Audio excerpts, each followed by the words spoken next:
You don't attract what you chase with anxiety, but what you allow with calm. Pause for a moment and think about that line. How many times in your life have you wanted something so intensely that instead of drawing nearer to it, it seemed to slip farther and farther away? It's like running after your own shadow. The more you chase it, the more it escapes. But when you stop, when you rest, there it is, right beside you. Tonight you are here for a reason. Perhaps you arrive with a tired body, with a mind still full of thoughts spinning like an endless carousel, worries about what you did today, about what was left undone, about what will happen tomorrow. Perhaps you carry the feeling that it's never enough, that there is always something more you should do, something still missing before you can feel at peace. But listen closely, this isn't a race. You don't need to reach any finish line before you sleep. This is your truce, your space to rest, your quiet refuge in the midst of the world's noise. The Stoics, Marcus Aurelius, Seneca, Epictetus, were men who faced wars, losses, betrayals, and illness. And yet they found a profound calm in the midst of chaos. They did not speak from the cold theory of a book, but from the burning experience of real life. Each of them discovered something that is also within your reach today. Serenity does not arrive when everything is under control, but when you learn to let go of what you cannot hold. Now imagine you're carrying a heavy backpack on your shoulders. Inside are all the day's worries, arguments, unfinished tasks, expectations, fears. The backpack digs into your shoulders, makes you hunch over, keeps you from moving freely, but you're not condemned to carry it forever. Tonight, with each deep breath, you can choose to let it drop. Breathe in and exhale. Feel yourself loosening the straps of that backpack and setting it gently on the floor. For an instant, your body straightens, lightens, releases. Can you feel it? That is the sensation of letting go. The Stoics knew that nothing new enters a container that is already full. In the same way, your life cannot fill with calm, abundance, and clarity if you don't first make space, and space appears when you decide to release what no longer serves you. Today, I'm not asking you to give up your dreams or forget your responsibilities. All you need right now is to gift yourself this moment, a moment to rest in yourself, to allow the weight of the day to stay behind. This video is not just a companion for sleep. It is training for the soul, a gentle yet powerful practice for opening space in your mind, calming the heart and allowing life to bring you what anxiety would otherwise block. Allow yourself to receive these words as if they were seeds falling into the fertile soil within you. You don't need to understand everything right away. You don't have to memorize each reflection. Just listen. Let calm seep in slowly, like water soaking dry earth after a long drought. Because remember, everything begins when you leave empty space within yourself. Only then can the new enter. Only then can abundance manifest without effort. So breathe, release, and open your soul. The journey begins here. The weight of anxiety. Anxiety is like a shadow that gets ahead of your steps. It is never here, it's always a little farther on. It makes you believe that if you run fast enough, you can catch it. But the more you hurry, the more it escapes. And in that constant race, what you lose is the present. The only thing you truly possess. Anxiety is born from the attempt to control what cannot be controlled. It is an illusion of power, a mirage that whispers to us, if you think more, if you worry enough, if you push yourself to exhaustion, then everything will turn out well. But the paradox is that the more you struggle to master everything, the more enslaved you become to what does not depend on you. Picture for a moment the most common scene. You want to sleep. All day you've been dreaming of reaching your bed, closing your eyes, and resting. But when that moment finally comes, your mind won't be quiet. You start tossing and turning, thinking about what you didn't do, what might happen tomorrow, what you should have said or kept to yourself. And suddenly sleep, which should be the most natural thing, turns into a battlefield. The more you chase it, the farther it moves away. That is the essence of anxiety. The more you cling, the harder it becomes. Another everyday example appears in human relationships. You seek approval, recognition, affection, but you do it with such intensity that, without realizing it, you transmit lack. You want to be liked so much. You want to be accepted so strongly that the other person perceives it as pressure, as a weight. And the result is the opposite. The more you chase approval, the less you receive it. The same happens with opportunities. When you run after them desperately, they seem to flee, but when you act with serenity, they often arrive on their own. The Stoics understood this trap centuries ago. They taught that anxious desire is not aligned with nature. Why? Because life flows, life moves on its own. You do not need to drag it with your fears. You cannot force rain to fall, nor stop the wind, nor make the sun rise before its time. Nature has its rhythms and cycles, and when human beings try to impose their own, the only thing they achieve is frustration. Epictetus said that true freedom is not in possessing everything, but in needing nothing. That sentence holds one of the most powerful keys against anxiety. It doesn't mean you must live without dreams or aspirations, but that you don't need to cling to them in desperation. When your peace no longer depends on something external happening, then you are free. And it is that inner freedom that paradoxically opens the door for what you desire to arrive without effort. Think of this image. You try to catch water with a clenched hand. You squeeze hard, but the water slips between your fingers. The tighter you close your hand, the less you hold. Now try the opposite. Open your hand gently and let the water rest on your palm. You don't chase it, you don't imprison it, and yet there it is. Anxiety is the hand that squeezes, calm is the open hand that receives. In the end, anxiety is a distortion of time. It drags you into the future with 1,000 scenarios that don't yet exist. What if I fail? What if they don't choose me? What if I lose what I have now? Or it chains you to the past with thoughts that spin over and over. I should have done more. I shouldn't have made that mistake. If only things had been different. In both cases, you lose the present, which is the only place where you can truly live, act, love, decide. The wise Stoics invite us to see anxiety as a signal, not as a sentence. If anxiety appears, it's because your mind has left its center, because you're trying to control what doesn't depend on you. It isn't about blaming yourself for feeling it, but about using it as a reminder. I have forgotten where my power lies. I've stopped attending to what truly is in my hands. Remember, what you can control is limited but sufficient. Your thoughts, your choices, your actions, your attitude. That's all. The rest, the weather, fate, others' opinions, the passage of time, is outside your control. And there, in that acceptance, calm is born. Because when you understand that you don't have to carry the entire universe on your shoulders, you discover how light living can be. Anxiety, then, is not an enemy to defeat, but a teacher showing you where you've misplaced your attention. Each time you catch yourself feeling anxious, ask yourself, does this depend on me? If the answer is no, let it go. Breathe and release it like letting a leaf fall into a river and drift away with the current. If the answer is yes, act, but without haste, without urgency, with the calm of someone who knows that the result does not define their worth. Life does not reward desperation, it rewards serenity. Fruit does not ripen sooner because you stare at it anxiously. It ripens when its moment arrives. And the same is true of your desires.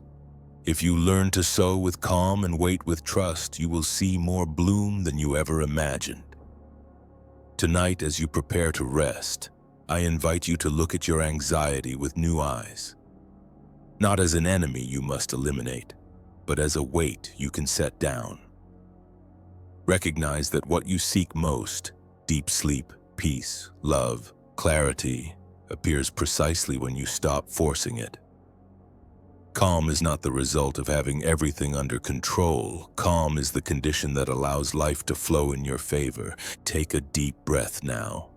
Feel the air enter, expanding your chest, and as you exhale, imagine dropping a sack of invisible stones, all those worries that do not depend on you. Let your body grow lighter, your mind soften, your soul remember that it doesn't need to grasp anything to be whole.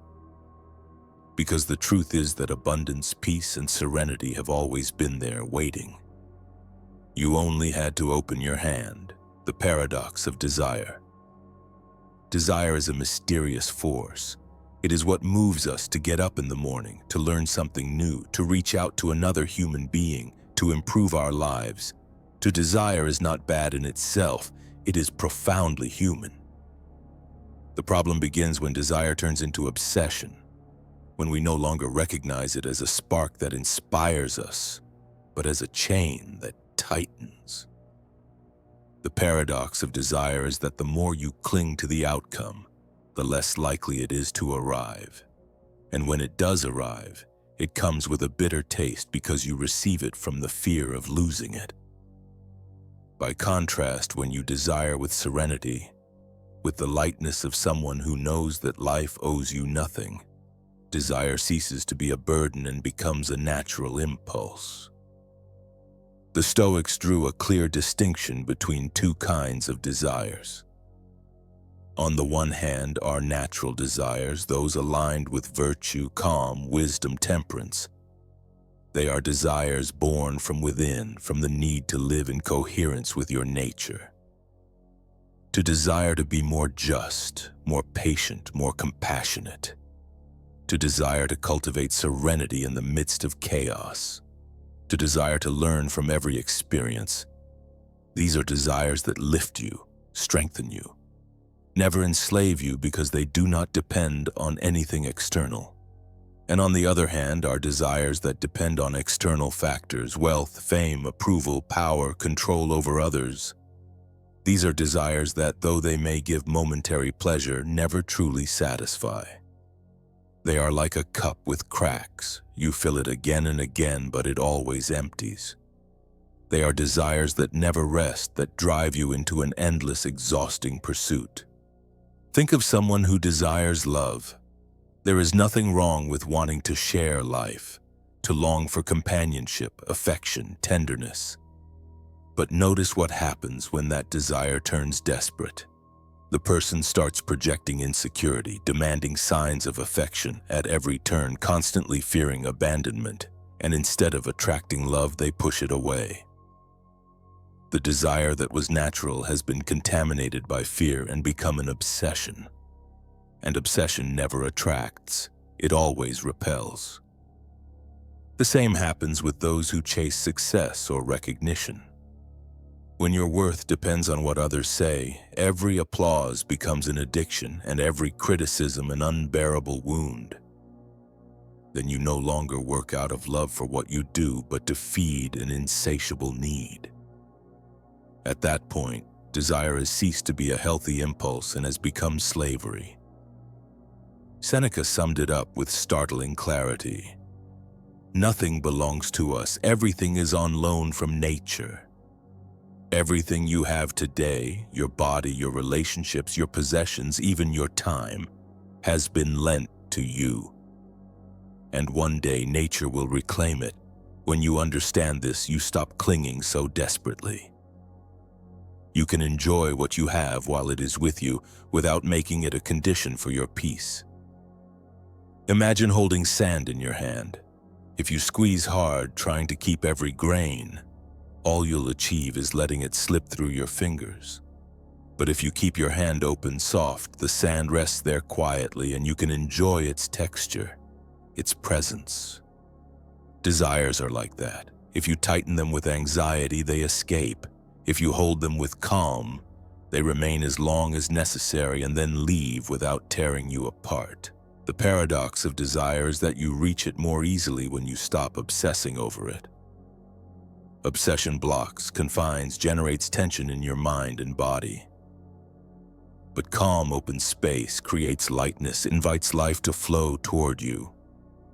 When you desire with serenity, without neediness, what arrives will be received with gratitude. And what does not arrive will not take your peace. Marcus Aurelius applied this daily in his role as emperor. He had power, wealth, and fame at his fingertips. But in his meditations, he repeated that none of it truly belonged to him. He knew everything was on loan and that the only thing that depended on him was how he acted, how he thought, how he chose to respond. That vision protected him from the slavery of external desires and kept him in the freedom of internal desires, the ones no one can take from you. The key is to distinguish each day which kinds of desires dwell within you. Ask yourself, does this desire make me freer or does it chain me? Does it depend on me or on factors I can't control? If the desire you have strengthens your virtue, your calm, your wisdom, then it is a desire worthy of you. But if the desire steals your peace, keeps you anxious, depends on something you cannot govern, then it isn't a desire, it is a trap in disguise. The paradox of desire also shows up in something as everyday as success. Many people chase it as if it were a summit on a mountain. They climb, strive, sweat, sacrifice, and when they finally arrive, they discover that the summit doesn't give them what they expected. Then they look for another summit and another. External success is never enough because there is always someone higher, always more to achieve, always another goal to reach. But when you shift desire inward, toward virtue and inner peace, there is no higher peak than your own balance. Tonight, as your body prepares to rest, I want to invite you to a simple yet powerful reflection. Which of your desires are freeing you and which are chaining you? What do you long for so strongly that instead of giving you calm, it generates anxiety? And what do you already have that you could enjoy with more gratitude, without clinging, knowing that it is a temporary loan? It isn't about eliminating your desires, but transforming them. It's about learning to desire lightly without chains, with an open hand instead of a closed fist. It's about directing your energy toward what depends on you, your character, your wisdom, your virtue. And then whatever comes from outside will be welcome, but not necessary, because in the end, the greatest desire is to live in peace with yourself. And that peace is not chased, it is cultivated. Like a garden that blooms not because of the gardener's haste, but because of his patience, his care, his quiet constancy. Take a deep breath. Think of a desire that weighs on you today, that has become a chain. Now, in your mind, imagine you are holding it like sand in your hand. Let it go gently, allow it to rest without needing to squeeze it. Notice how, in that act of releasing, you feel relief, and understand that nothing that truly matters needs to be forced. This is the paradox of desire. When you stop obsessing, you receive. When you let go, it arrives. When you don't need it to be happy, then life, in its own rhythm, can bring it to you. Relaxation as an invisible strength. We live in an age that glorifies tension. We reward the one who is always busy, who runs from place to place, who never allows themselves to rest. We've been led to believe that being relaxed is a synonym for laziness, that letting go is surrender, that stopping is failure. But the ancient sages already intuited a deeper truth. Relaxation is not weakness, it is invisible strength. It is not passivity, but openness. It is not escape, but attunement to life's natural order. Think of an archer. In his hands, he holds a powerful bow and a shaft ready to fly. If his arm is too tense, If his breathing is choppy, if his mind is full of haste and nervousness, the arrow will veer off. No matter how much effort he makes, the more rigid he is, the more he will miss. But if he pauses for an instant, breathes, relaxes his muscles, and quiets his mind, the shot is true. Precision is born not from tension, but from calm. Our lives work the same way. When we learn to relax, we aim better. Calm opens the eyes to what an agitated mind cannot see. In the midst of inner noise, opportunities go unnoticed.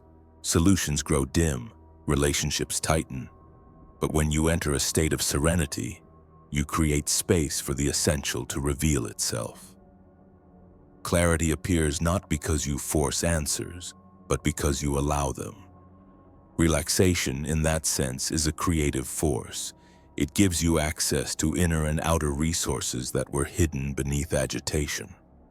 The Stoics understood this well. Marcus Aurelius wrote, "Calm is invincible," and he did not say it from a comfortable life. He spoke from the demands of ruling an empire at war, from the responsibility of making decisions that affected thousands of lives. He knew that if he let himself be swept away by panic, he would become a slave to circumstances. But if he remained tranquil, even amid chaos, his mind could see beyond the storm. That calm was his greatest weapon, the one that made him invincible before trials. Imagine a river. The water flows, adapts to every curve, skirts the stones, makes its way without violence. With patience, it reaches the sea. Stagnant water, on the other hand, rots, loses its purity, becomes fertile ground for disease. Relaxation is the moving river, flexible, adaptable, full of life. Tension is the stagnant water, rigid, heavy, directionless. Which would you rather be? The human mind, when agitated, resembles a stirred-up pond. It reflects nothing clearly. But as soon as it settles, as soon as it relaxes, it becomes a mirror. And then you can see your own face, your deepest thoughts, the signs that were hidden before. That's why relaxation is not a waste of time. It is a quiet discipline. It is an act of intelligence and power because it returns you to your center. Look around you in daily life. How many times has tension made you commit mistakes you could have avoided? Perhaps you sent a hasty message you later regretted. Perhaps you spoke words you didn't mean in a moment of anger. Perhaps you locked yourself into worried thoughts and overlooked an opportunity right in front of you. In all those cases, tension stole your vision, rigidity clouded you. By contrast, think of the times you breathed before acting, when you gave yourself an instant to calm down. You likely discovered that the problem wasn't so big, that the solution was simpler, that the person before you wasn't your enemy. That is the power of relaxation. It opens a door to another perspective. In the Stoic framework, relaxation is not indifference. It's not about abandoning your goals or losing interest in what you love. It's about facing everything with a peaceful spirit, without letting anxiety or fear take the helm. It's acting with firmness but without rigidity, with conviction but without violence. It's like the archer who hits the mark because he knew how to relax at just the right moment.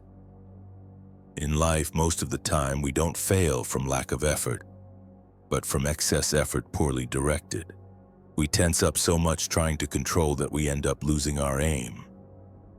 Relaxation reminds you that there's a force greater than you, a natural order that guides processes, and that your role is not to force but to align. What does this look like in everyday practice? It can be as simple as pausing for a few seconds to breathe before answering a difficult conversation. It can be choosing not to react immediately to a problem, but giving yourself time to observe it from calm. It can be letting go of the urgency to solve everything tonight and allowing clarity to arrive tomorrow with a more rested mind. Relaxation is also trust. Trust that not everything depends on you, that the universe has its own rhythm, that the seed sprouts when it's time and not before. To relax is to trust that life knows what it's doing, even when you don't fully understand it. Ask yourself now, where are you over-tensing? Which bow are you forcing to the point of breaking? Perhaps it's a project that obsesses you, a relationship you're squeezing too tightly, a desire you won't let go. What would happen if you loosened a little? What would happen if you breathed, gave space, trusted? Remember Marcus Aurelius's line, "Calm is invincible." It isn't invincible because it eliminates problems, but because it gives you the power to face them without losing yourself in them. Calm is an invisible shield. It doesn't shout, it doesn't strike, but it protects more than any armor.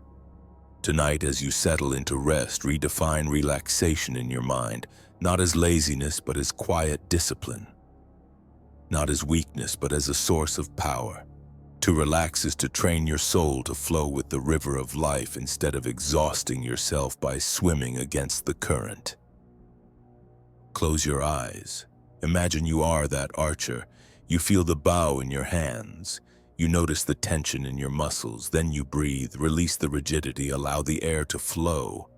The arrow flies, and this time it hits the mark, not because of your force, but because of your serenity.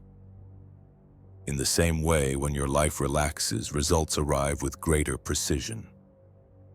Relax, because in that calm, though invisible, lies your true strength. The mind as a mirror. The human mind is like a mirror. It reflects everything that happens around it.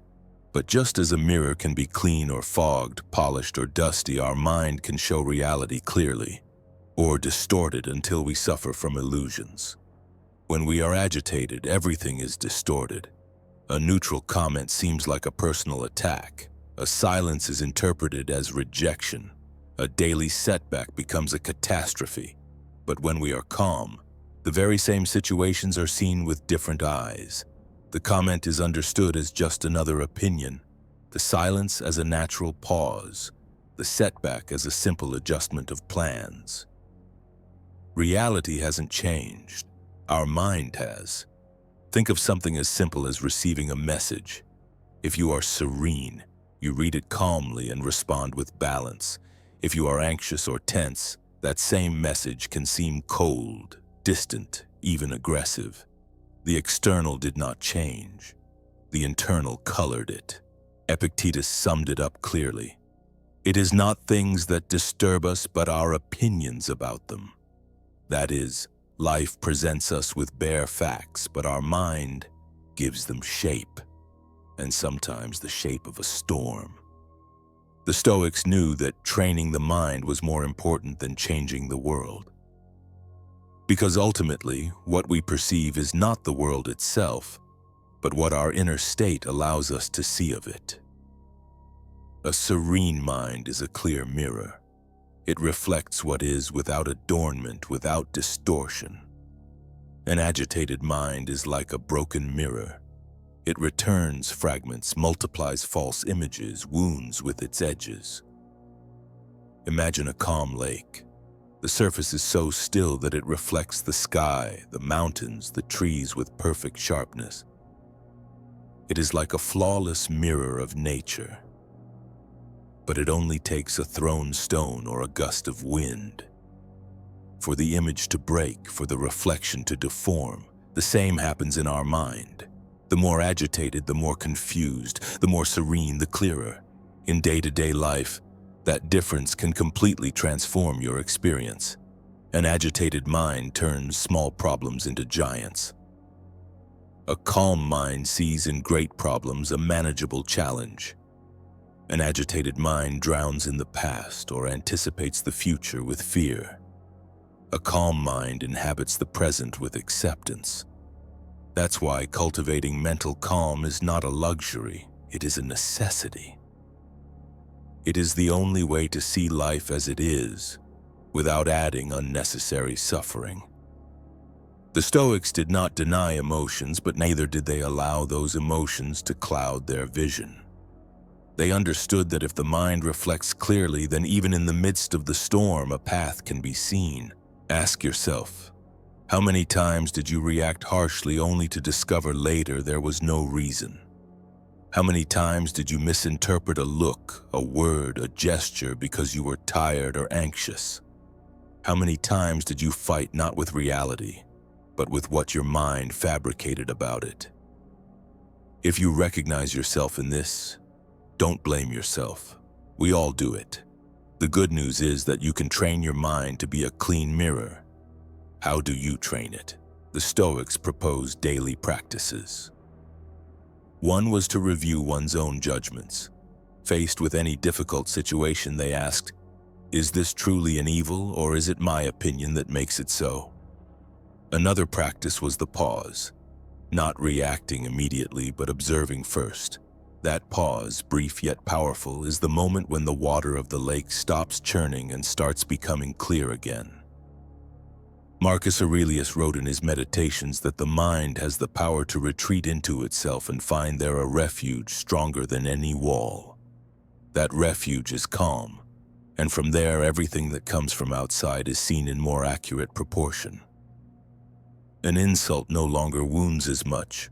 A loss no longer becomes an absolute tragedy. Uncertainty no longer paralyzes. Mental relaxation is invisible discipline. It's not about fleeing the noise, but not letting the noise confuse you. It's not about the water never moving, but about knowing how to wait until it settles. And when the mind calms, it reflects life with a beauty that was hidden beneath the waves. I want you to do a small visualization exercise now. Close your eyes. Imagine a mirror in front of you. At first, it's covered in dust and you can hardly see your reflection. With each deep breath, you pass a soft cloth over the surface and the dust fades. The mirror begins to shine, your face becomes clearer, your surroundings reflect with sharpness. Now imagine your mind is that mirror.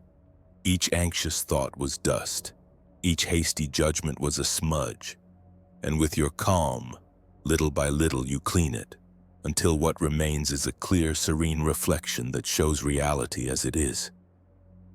Without adornment, without illusions, without unnecessary storms. Remember, life does not depend on what happens, but on how your mind reflects it. Training calm is not weakness, it is the art of seeing clearly, and a clear mind is a free mind.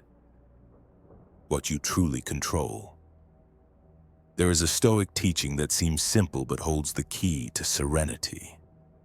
The ancients called it the dichotomy of control. It boils down to a question: what depends on me and what does not? It may sound obvious, but if you look closely, you'll discover that most of your worries, your anxiety, and your emotional fatigue come from forgetting this distinction. You cannot decide whether it will rain tomorrow, but you can decide how you will ready yourself for the rain. You can complain, curse, shut yourself in, or you can accept the water as part of life and even enjoy it. You cannot control how another person will speak to you, but you can choose your response. You can return aggression, respond with calm, or simply step away. The difference doesn't lie outside, it lies in you. And yet, where do we invest most of our energy?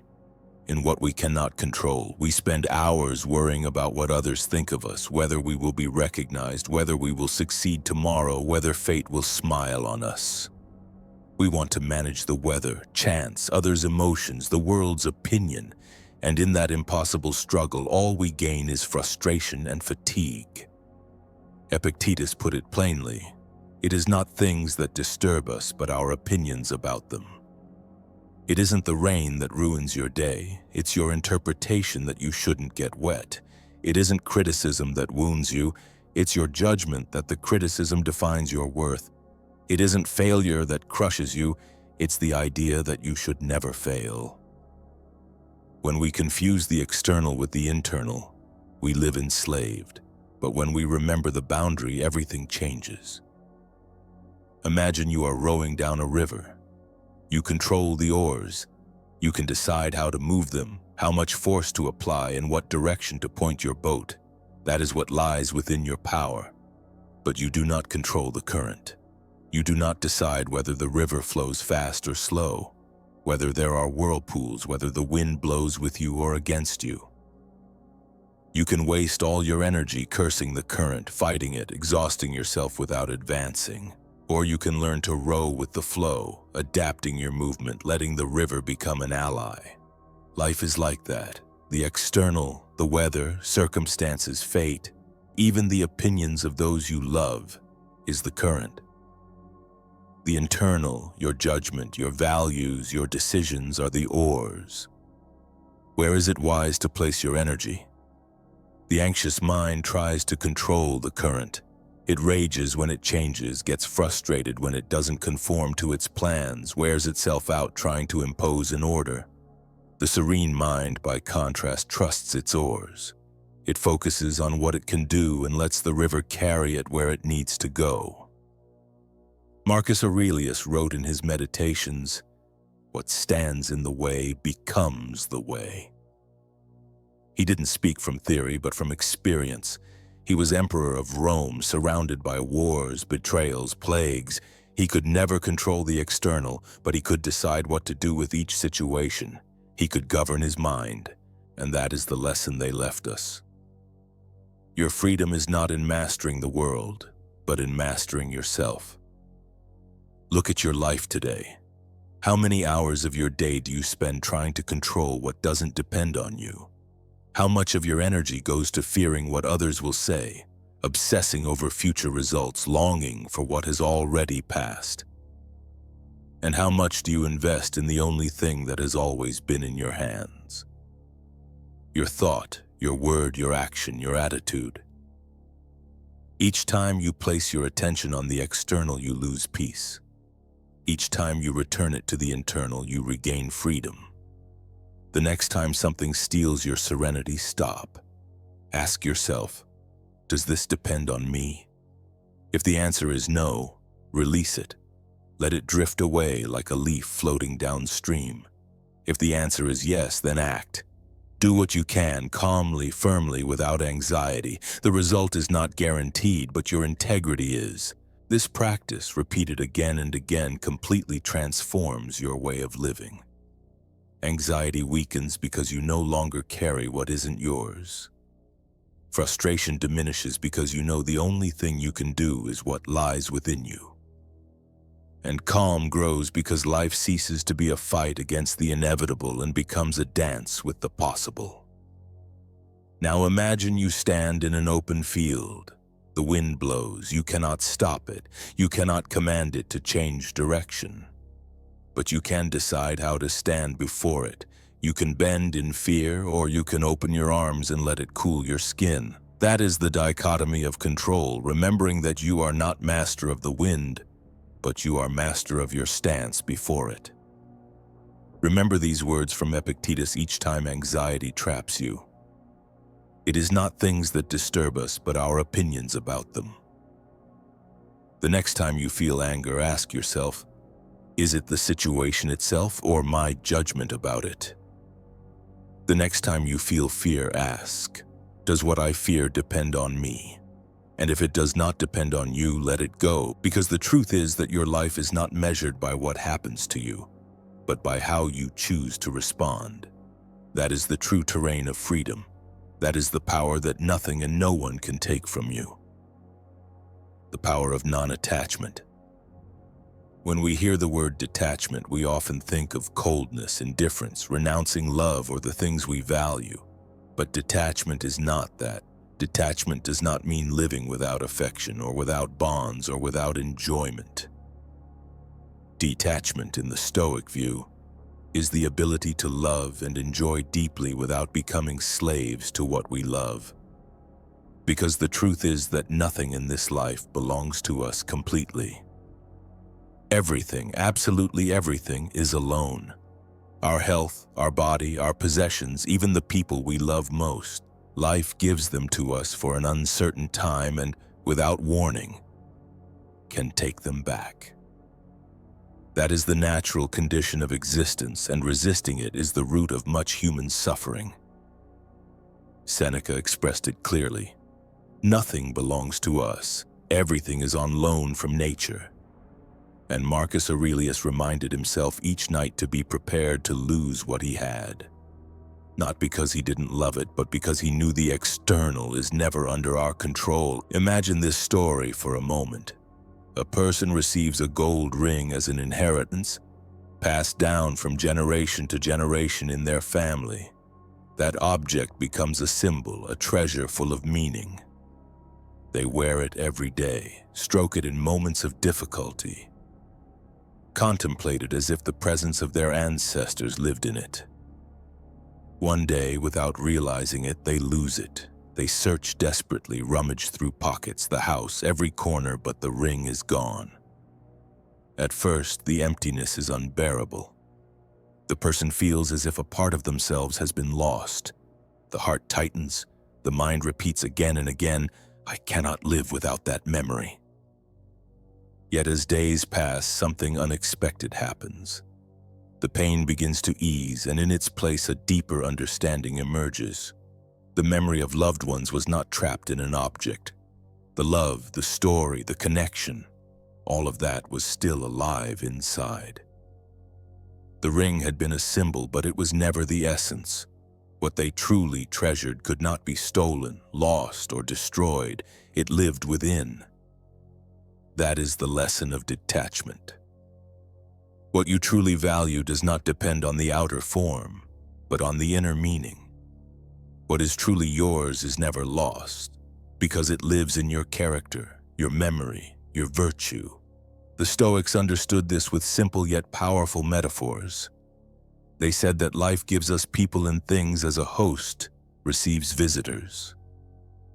Enjoy their company while they are there, but when it is time for them to leave, do not weep as if it were unjust. No one can hold a traveler who was never theirs. Now think of a bird perched on your hand. If you squeeze hard for fear of losing it, you harm it, you choke it, you condemn it. But if you hold it gently, you enjoy it while it sings, and when the moment comes to fly, you let it go. That is the true art of detachment, to love without possessing, to enjoy without clinging, to be grateful without demanding permanence. Marcus Aurelius practiced this even with his children.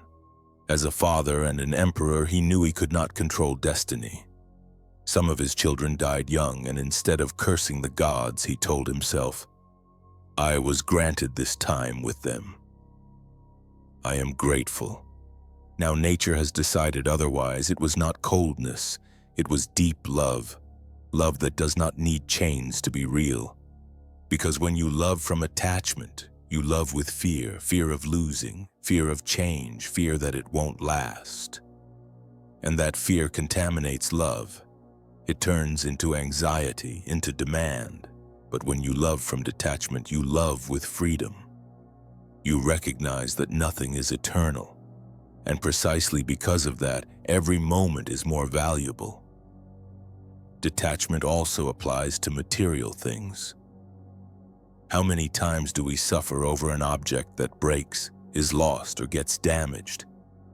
We believe our security depends on them, but the Stoics teach us that true wealth lies not in what you possess, but in how little you need. Seneca practiced voluntary poverty periodically.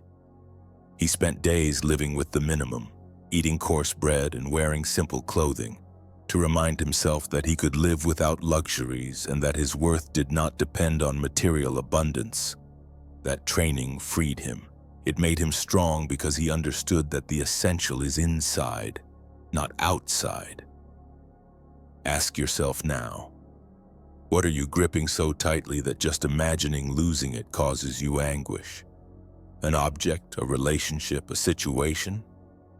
What if you could see it as a loan? What if you could be grateful while you have it and release it with dignity when life decides it's time? Detachment does not mean renouncing love. On the contrary, it purifies it. It means enjoying more intensely because you know nothing is guaranteed. It means valuing more because you understand each instant is unique.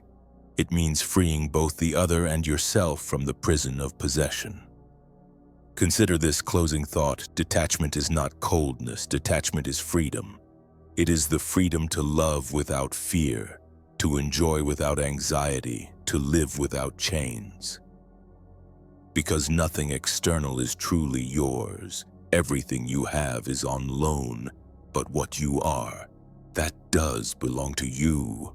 Your character, your virtue, your calm, that is indestructible. The next time life asks you to let go of something or someone, remember this image. The bird in your hand. Squeeze it and you will lose it. Hold it gently and you will enjoy its song. And when it flies, you will know that you witnessed something beautiful and that it already lives forever within you. Manifesting from calm. We live in a time that constantly repeats that we must fight for what we want, that success is obtained through relentless effort, that we must always be in motion so as not to fall behind. However, how often does that struggle become an invisible enemy? How often does desperate effort end up blocking precisely what you most desire? Stoicism reminds us of something very different. Calm is not surrender. It is clarity. And without clarity, no goal is truly reached. Consider this example. Imagine someone who has been job hunting for months. Each day they wake with the anxiety of compulsively checking job boards, social networks, emails. Their mind is so clouded by fear of failure and the rush to find something that even when an opportunity appears, they fail to see it. Stress makes them overlook an important message in their inbox.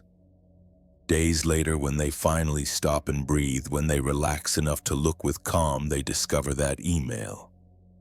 The offer they so wanted had been there from the start, waiting. But their anxious mind had blinded them. That is the paradox. The more we run after something with anxiety, the more it slips away. Not because it doesn't exist, but because we lack the serenity to recognize it when it appears. The Stoics understood this phenomenon well. Epictetus used to say that wealth and fortune do not depend on external circumstances, but on how we educate our mind. Marcus Aurelius repeated in his meditations that inner calm is the condition necessary to act with justice, wisdom, and effectiveness. If you are trapped in agitation, you see enemies where there are opportunities, obstacles where there are paths, losses where there are lessons. Now imagine a gardener. He knows seeds need time. He prepares the soil, plants them, waters with consistency, and then he waits. He does not yank the seed up each day to check if it has sprouted. He does not pound the earth demanding immediate results. He trusts that nature has its rhythm, that life moves by its own laws that cannot be forced. The gardener rests while the seed germinates beneath the surface. His calm is active, not passive. His serenity is not laziness, it is trust in the process. True manifestation is like this. It isn't magic. It isn't repeating wishes while doing nothing. It is sowing with concrete actions, watering with discipline, and then allowing life to do its part. Calm is the fertile soil in which everything blooms. Think for a moment about the times you acted from anxiety. Perhaps you were seeking a relationship, and in your desperation you projected insecurity, fear of abandonment, constant neediness. That energy did not attract closeness, it created distance. But when you found calm within yourself, when you stopped searching with urgency, connections began to flow more naturally. People feel the vibration you emit. The anxious repels, the serene attracts. Stoicism teaches that the true magnet for abundance is virtue. Why? Because virtue, wisdom, justice, temperance, courage aligns you with the natural order. It doesn't mean everything will be handed to you without effort, but that you will be prepared to recognize opportunities, to make the most of what arrives, to discern what truly matters. The anxious person obsesses over what does not depend on them. The virtuous person acts on what does depend on them and releases the rest. That simple practice returns peace and clarity. Marcus Aurelius wrote, "Calm is invincible." That sentence holds the secret of manifestation. Calm doesn't make you weak, It makes you invulnerable to the fear that paralyzes. Calm doesn't avoid effort, it directs it in the right direction. Calm doesn't remove obstacles, it shows you how to turn them into the path. Hold this analogy in your mind. A river flows gently to the sea. It doesn't stop before a rock. It goes around it, skirts it, carves a new channel. If the river thrashed violently, it would stagnate, overflow, destroy what it touches. But its steady fluidity lets it advance without stopping. That is how calm works in your life. It doesn't eliminate rocks, but it teaches you to flow around them. When you relax, you stop trying to control every detail. And paradoxically, that is what opens the way. Anxiety closes, calm opens. Anxiety clenches the fists, calm opens the hands, and only with open hands can you receive what life wants to give you. Remember this closing. To relax is not to give up. To relax is to trust that your seeds will grow when it is time. To trust that life, like the gardener's soil, knows when it is time to bear fruit. Meanwhile, your task is simple. Sow with intention, water with consistency, and keep your heart calm. Do not chase your dreams as one chases shadows. Allow them to bloom as one tends a garden. Calm is the invisible strength that turns the impossible into possible, the distant into near, the desired into attainable. Guided visualization of serenity. Now I want to invite you to a different moment within this journey. Up to this point, we have reflected, we have thought, we have understood.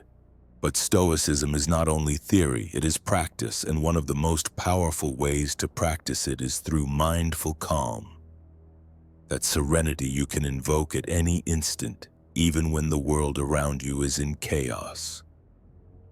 I want you, wherever you are now, to allow yourself to close your eyes, or, if you prefer, to soften your gaze. You need nothing special, only your breath and your presence.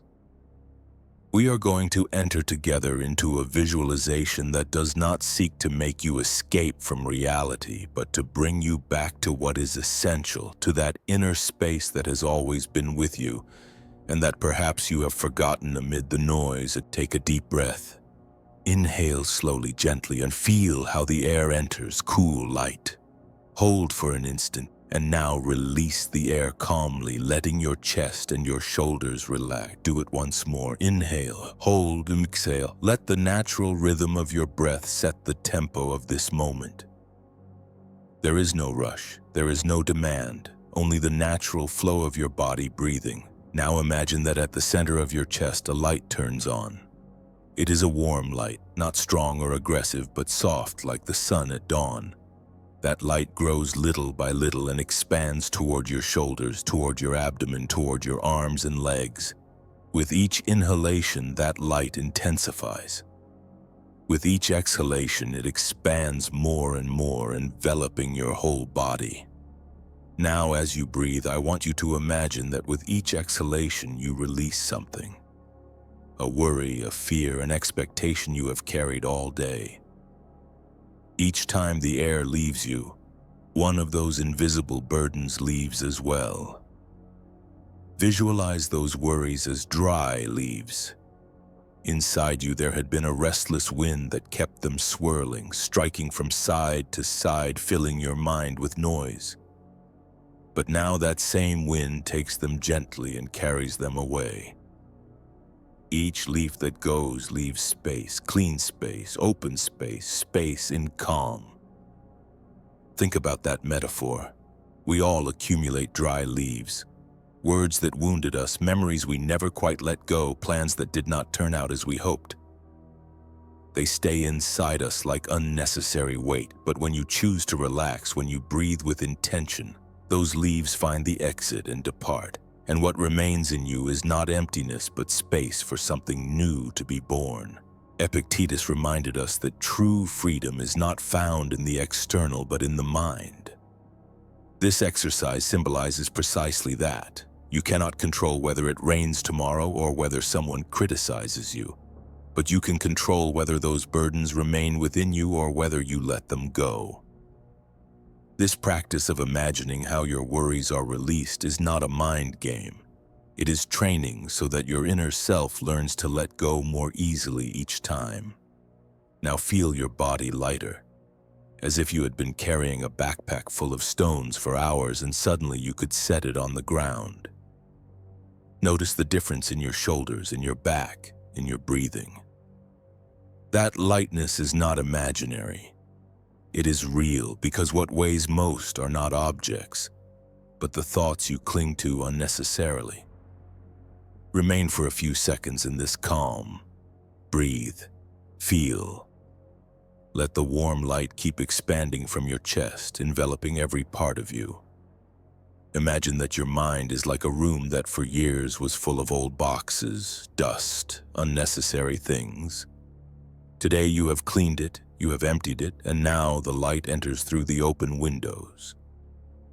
That clarity, that cleanliness is what allows you to receive the new. Remember, what you desire, what you seek does not arrive when you are anxious and tense. It arrives when your inner space is ready to receive it. Anxiety is like a door locked with a padlock. Calm, on the other hand, opens the door and allows peace, abundance, and opportunities to enter. Stay with this feeling. Lightness, openness, serenity. Breathe once more deeply and imprint it within you. This is a practice you can repeat each night before sleeping or each morning before beginning the day. Because serenity is not attained once and for all. It is cultivated as a garden is cultivated, and each time you clear your inner self of dry leaves, you allow new flowers to bloom. Close this visualization with a certainty. Your mind, like a clean mirror, is ready to reflect life with clarity. You are no longer trapped in the fog of worries. You have cleared the space, and now the light can enter. Rest in that peace, knowing that what you seek is not outside but within you, waiting for enough silence to be heard. Virtue as magnetism. In our search for abundance, many believe that manifesting means repeating wishes, writing affirmations, or asking the universe as if it were a servant ready to grant whims. But the Stoics teach us something very different, something much deeper. What truly draws harmony into your life is not empty words or anxious desires, but the character you build each day. For them, true manifestation was neither magic nor superstition, but the natural consequence of virtue. When you live with coherence, when your mind and heart align with reason and nature, you inevitably attract trust, peace, and opportunities. Not because the universe rewards you, but because your way of living opens paths that anxiety and deceit can never open. The wise define virtue through 4 fundamental pillars. Wisdom, the capacity to discern what is right, to see clearly beyond appearances. Justice, treating others with respect and fairness, always seeking what benefits not only oneself but the whole. Temperance, the mastery of desires, the ability to moderate impulses and find balance. Courage, the strength to face the inevitable, the painful, the uncertain without fleeing or losing dignity. Imagine for a moment someone who lives with these 4 pillars as a compass. It is impossible not to generate trust. Their very presence conveys serenity, and those around them inevitably seek them out, respect them, support them. That is the true magnetism the Stoics spoke of. Seneca put it clearly: if one does not know to which port one is sailing, no wind is favorable. If your life is governed by scattered desires, by passing whims, you may have the best resources and still feel lost. But if you know to which port you want to arrive, if your north is virtue, then any wind, even the most contrary, can help you move forward. Because it is not about the strength of the storm, but the firmness of your helm. Let's think of an everyday example. A person who owns a business receives the opportunity to earn more money by making a dishonest deal. No one would discover it, and the immediate benefit seems tempting. But they choose to be honest. At first glance, it might appear that they lost. However, over time, that decision makes them someone trustworthy, upright, respected. Customers return, others recommend them, new opportunities arrive. That is not a coincidence, it is the natural manifestation of virtue.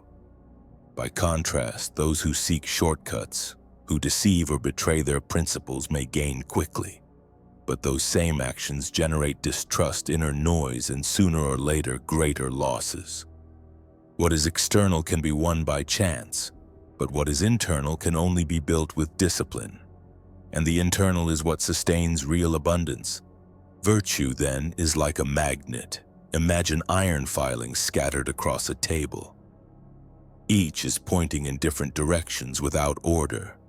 But when you bring a magnet close, they all align and draw near naturally. Your life works the same way. When your character is scattered, full of contradictions, even the clearest opportunities slip away. But when your life aligns with your values, what you desire flows toward you with a quiet and inevitable force. And here is the most beautiful part. You do not attract what you want in an anxious mind, but what truly corresponds to your growth. Sometimes what you asked for does not arrive, but what you needed does. Sometimes your expectation is not fulfilled, but the teaching that will make you wiser and freer is. Manifesting from the Stoic view is not demanding that the world fulfill your whims, but opening yourself to receive what strengthens your soul.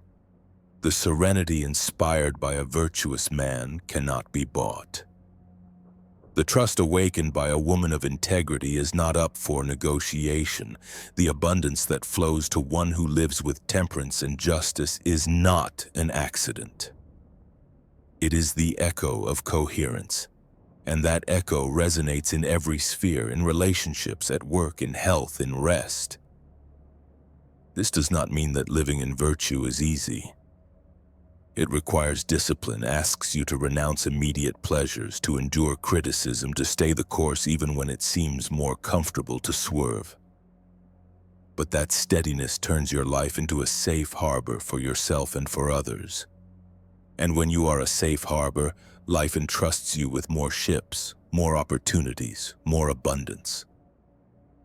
Pause for a moment and think. What does manifesting mean to you? Gaining something external, a goal, a possession, recognition? Or becoming someone capable of being at peace, of attracting trust, of walking with dignity regardless of the outcome?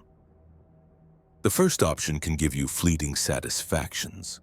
The second, however, builds a full life. Perhaps the best way to manifest is not to repeat phrases, but to repeat acts of virtue. Not to write wishes, but to write your life each day with coherence, with patience, with wisdom. Because when your character becomes solid, the world responds. People notice it, circumstances align, and what seemed distant begins to draw near. Remember, the best magnet for attracting what you desire is neither anxiety nor insistence, but the character you build. And that character, forged in virtue, not only attracts what is good, it also makes you strong enough to pass through what is difficult. Because there will be days when the wind does not blow in your favor.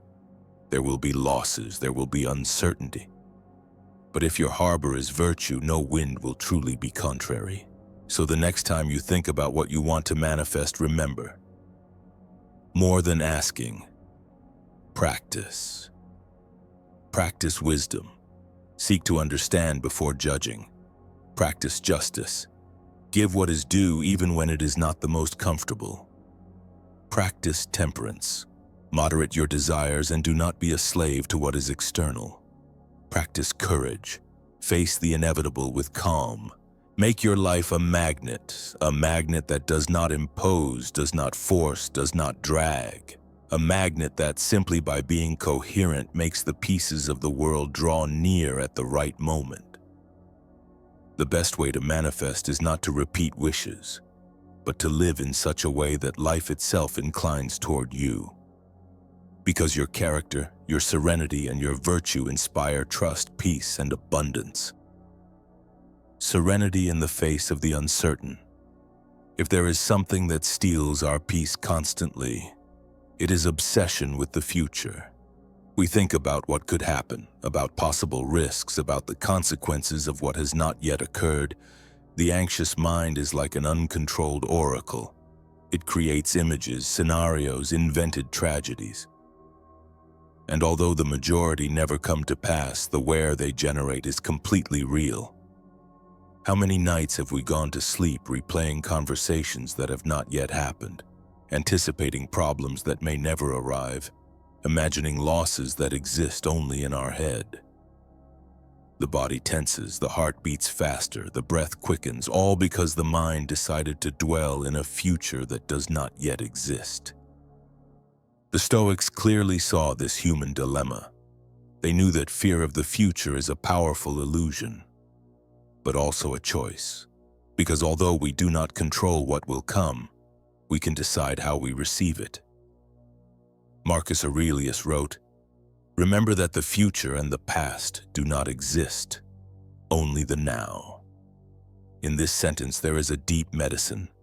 The past is gone, the future has not yet arrived. The only real thing, the only living thing, the only place where we can act is this instant. And when we learn to return here to this second, anxiety loses its strength. Now imagine the story of a sailor. He sets out on the open sea knowing that the wind and the waves have a will of their own. He cannot order the sea to be calm. He cannot ask the wind to blow exactly in the direction he wants. If he tried to fight them, he would be shipwrecked. But the wise sailor does not fight the inevitable. He adjusts his sails, keeps the helm steady, and trusts his skill. He knows he does not command the ocean, but he does command his mind, his patience, his mettle. And that calm is his most powerful tool. Life is like this. We are sailors on an uncertain ocean. We do not control the wind of circumstances or the tides of destiny.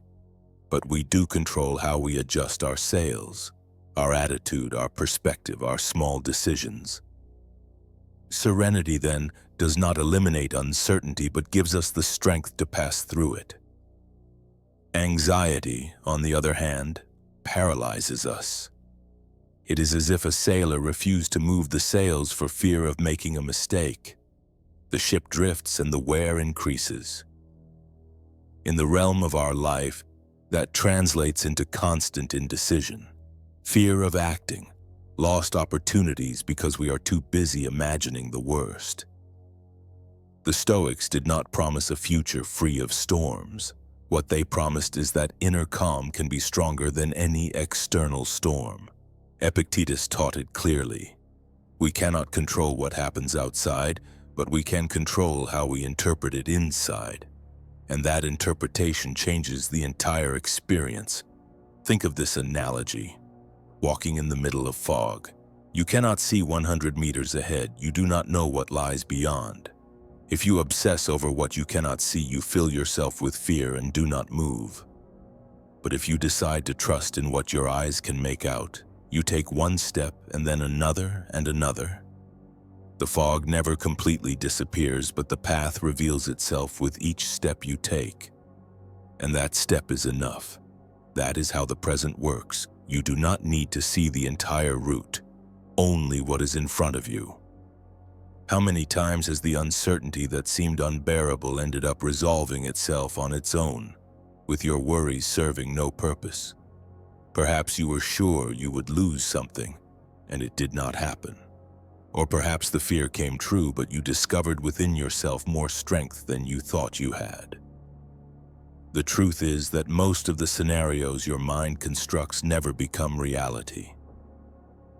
And yet we live them as if they were true, paying a double price, suffering before and after. The Stoics proposed a wiser path.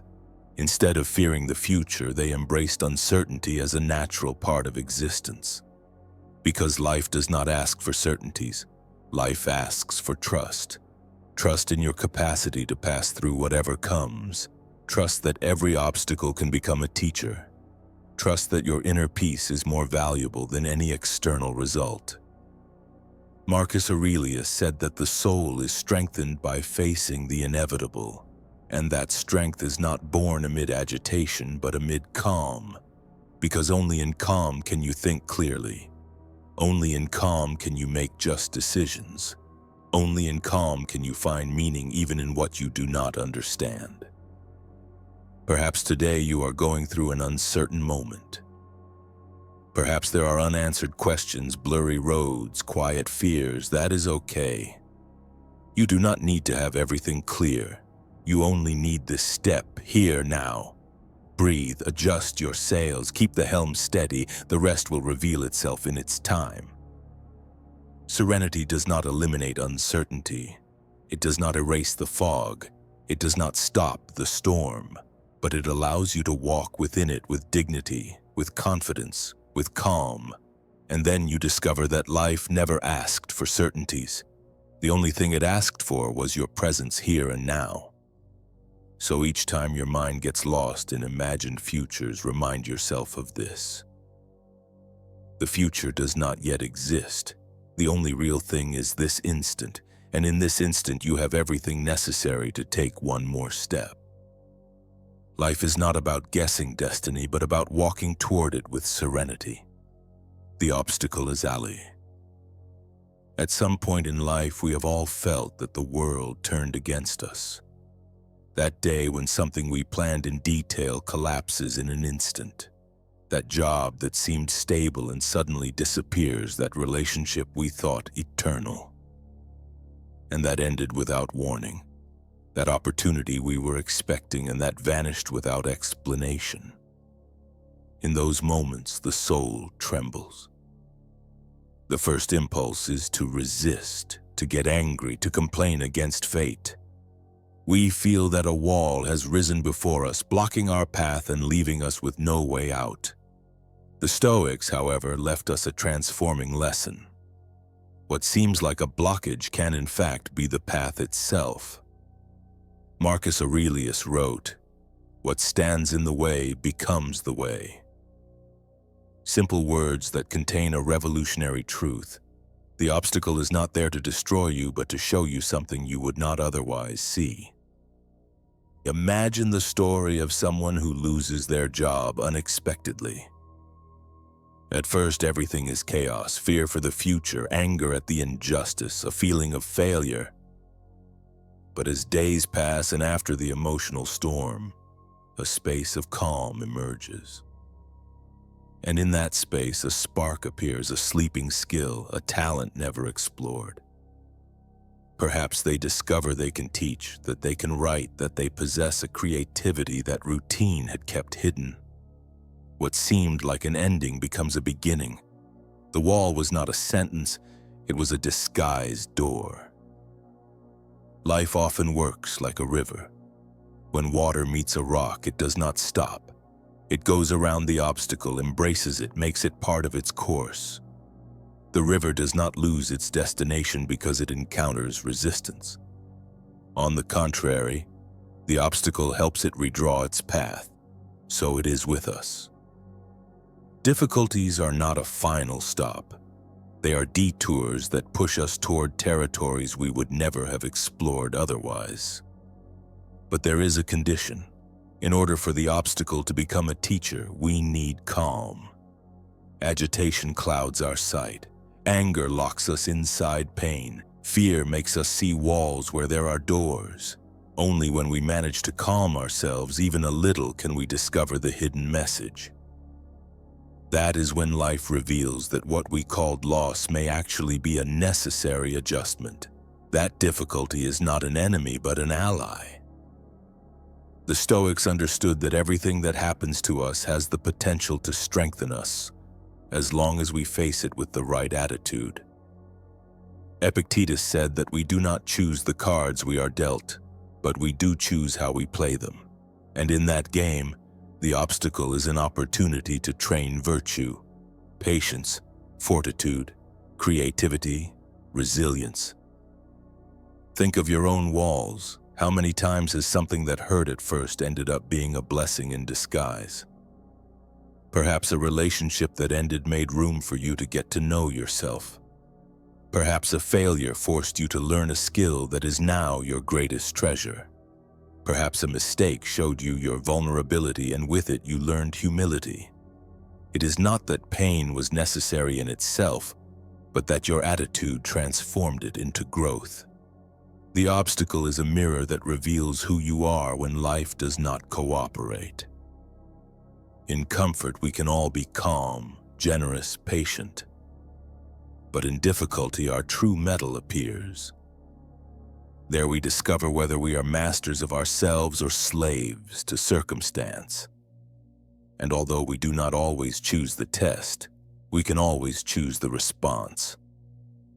Marcus Aurelius, amid wars and plagues, wrote in his journal that the impediment to action advances action.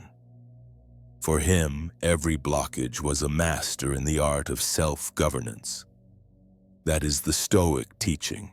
It is not about avoiding the stones in the road, but about learning to walk with them, making them part of your strength. The next time life shows you a wall, stop for a moment. Breathe. Ask yourself, what hidden door is here that I still do not see? Perhaps the wall is not there to stop you, but to redirect you.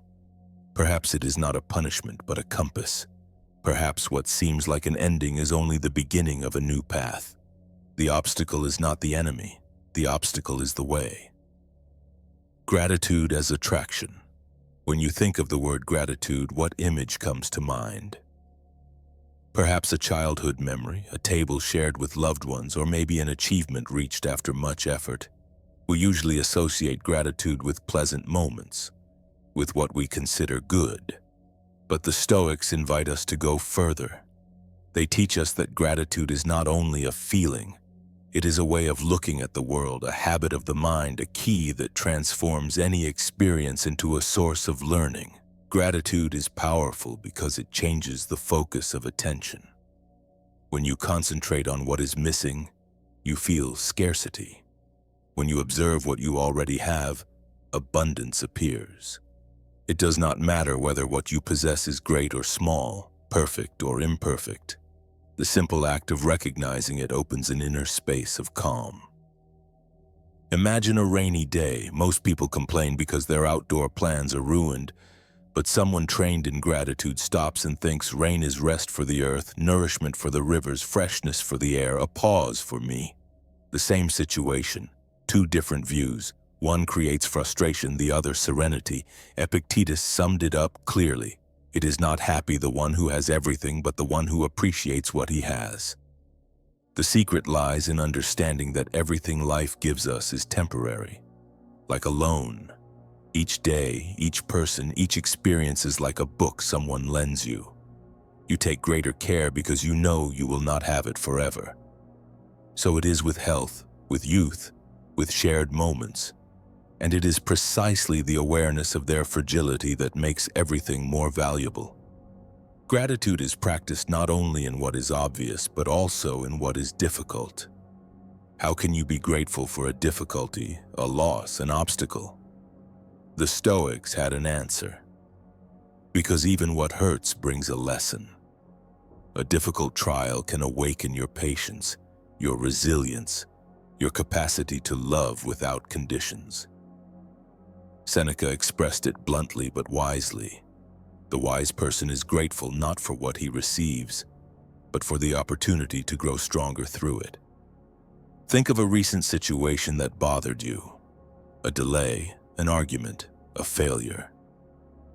Now try to find in it a spark of teaching. Perhaps that delay kept you from arriving somewhere at a bad moment. Perhaps that argument revealed something about yourself you needed to work on.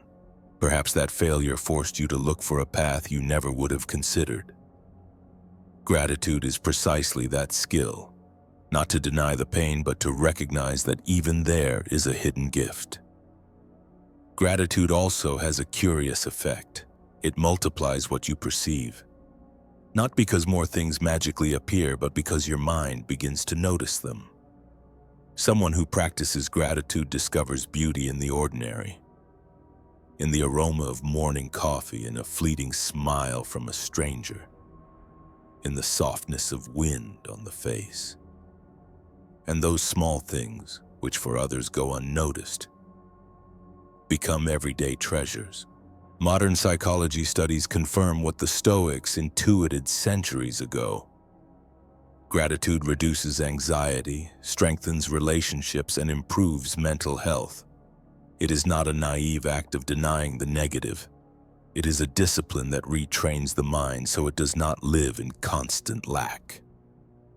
I want to propose a small exercise. Close your eyes for an instant, breathe deeply, and now think of 3 things you can feel grateful for today. They do not have to be grand. It may be that meal you enjoyed, a kind gesture from someone, or even a difficulty that forced you to stop and reflect. Name them mentally, one by one. Notice how, as you mention them, your body relaxes a little more.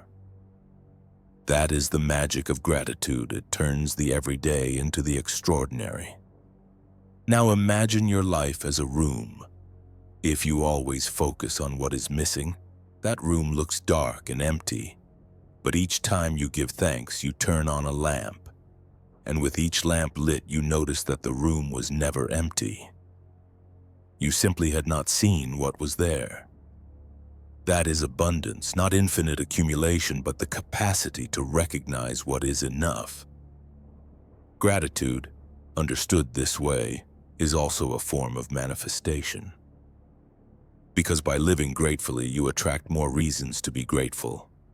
Not because the universe rewards you magically, but because your mind, trained in appreciation, detects opportunities, opens to valuable relationships, and focuses on what builds. What you give thanks for multiplies, first in your perception, then in your life. So tonight, before sleeping, remember 3 things for which to give thanks. Do it every day like someone training a muscle. You will discover that even on the darkest days, there is always something to be grateful for. A breath, a lesson, an instant of calm. And little by little, that gratitude will become a quiet magnet that attracts more serenity, more abundance, more peace. Because deep down, gratitude does not change what you have. It changes what you see. And when you change your gaze, your whole world changes. The art of waiting. We live in a culture of immediacy. Everything seems urgent. If you send a message and do not receive a response at once, anxiety appears.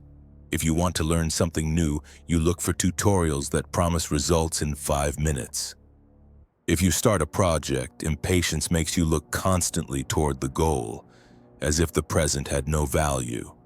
But life, in its wisdom, follows a rhythm that does not understand shortcuts.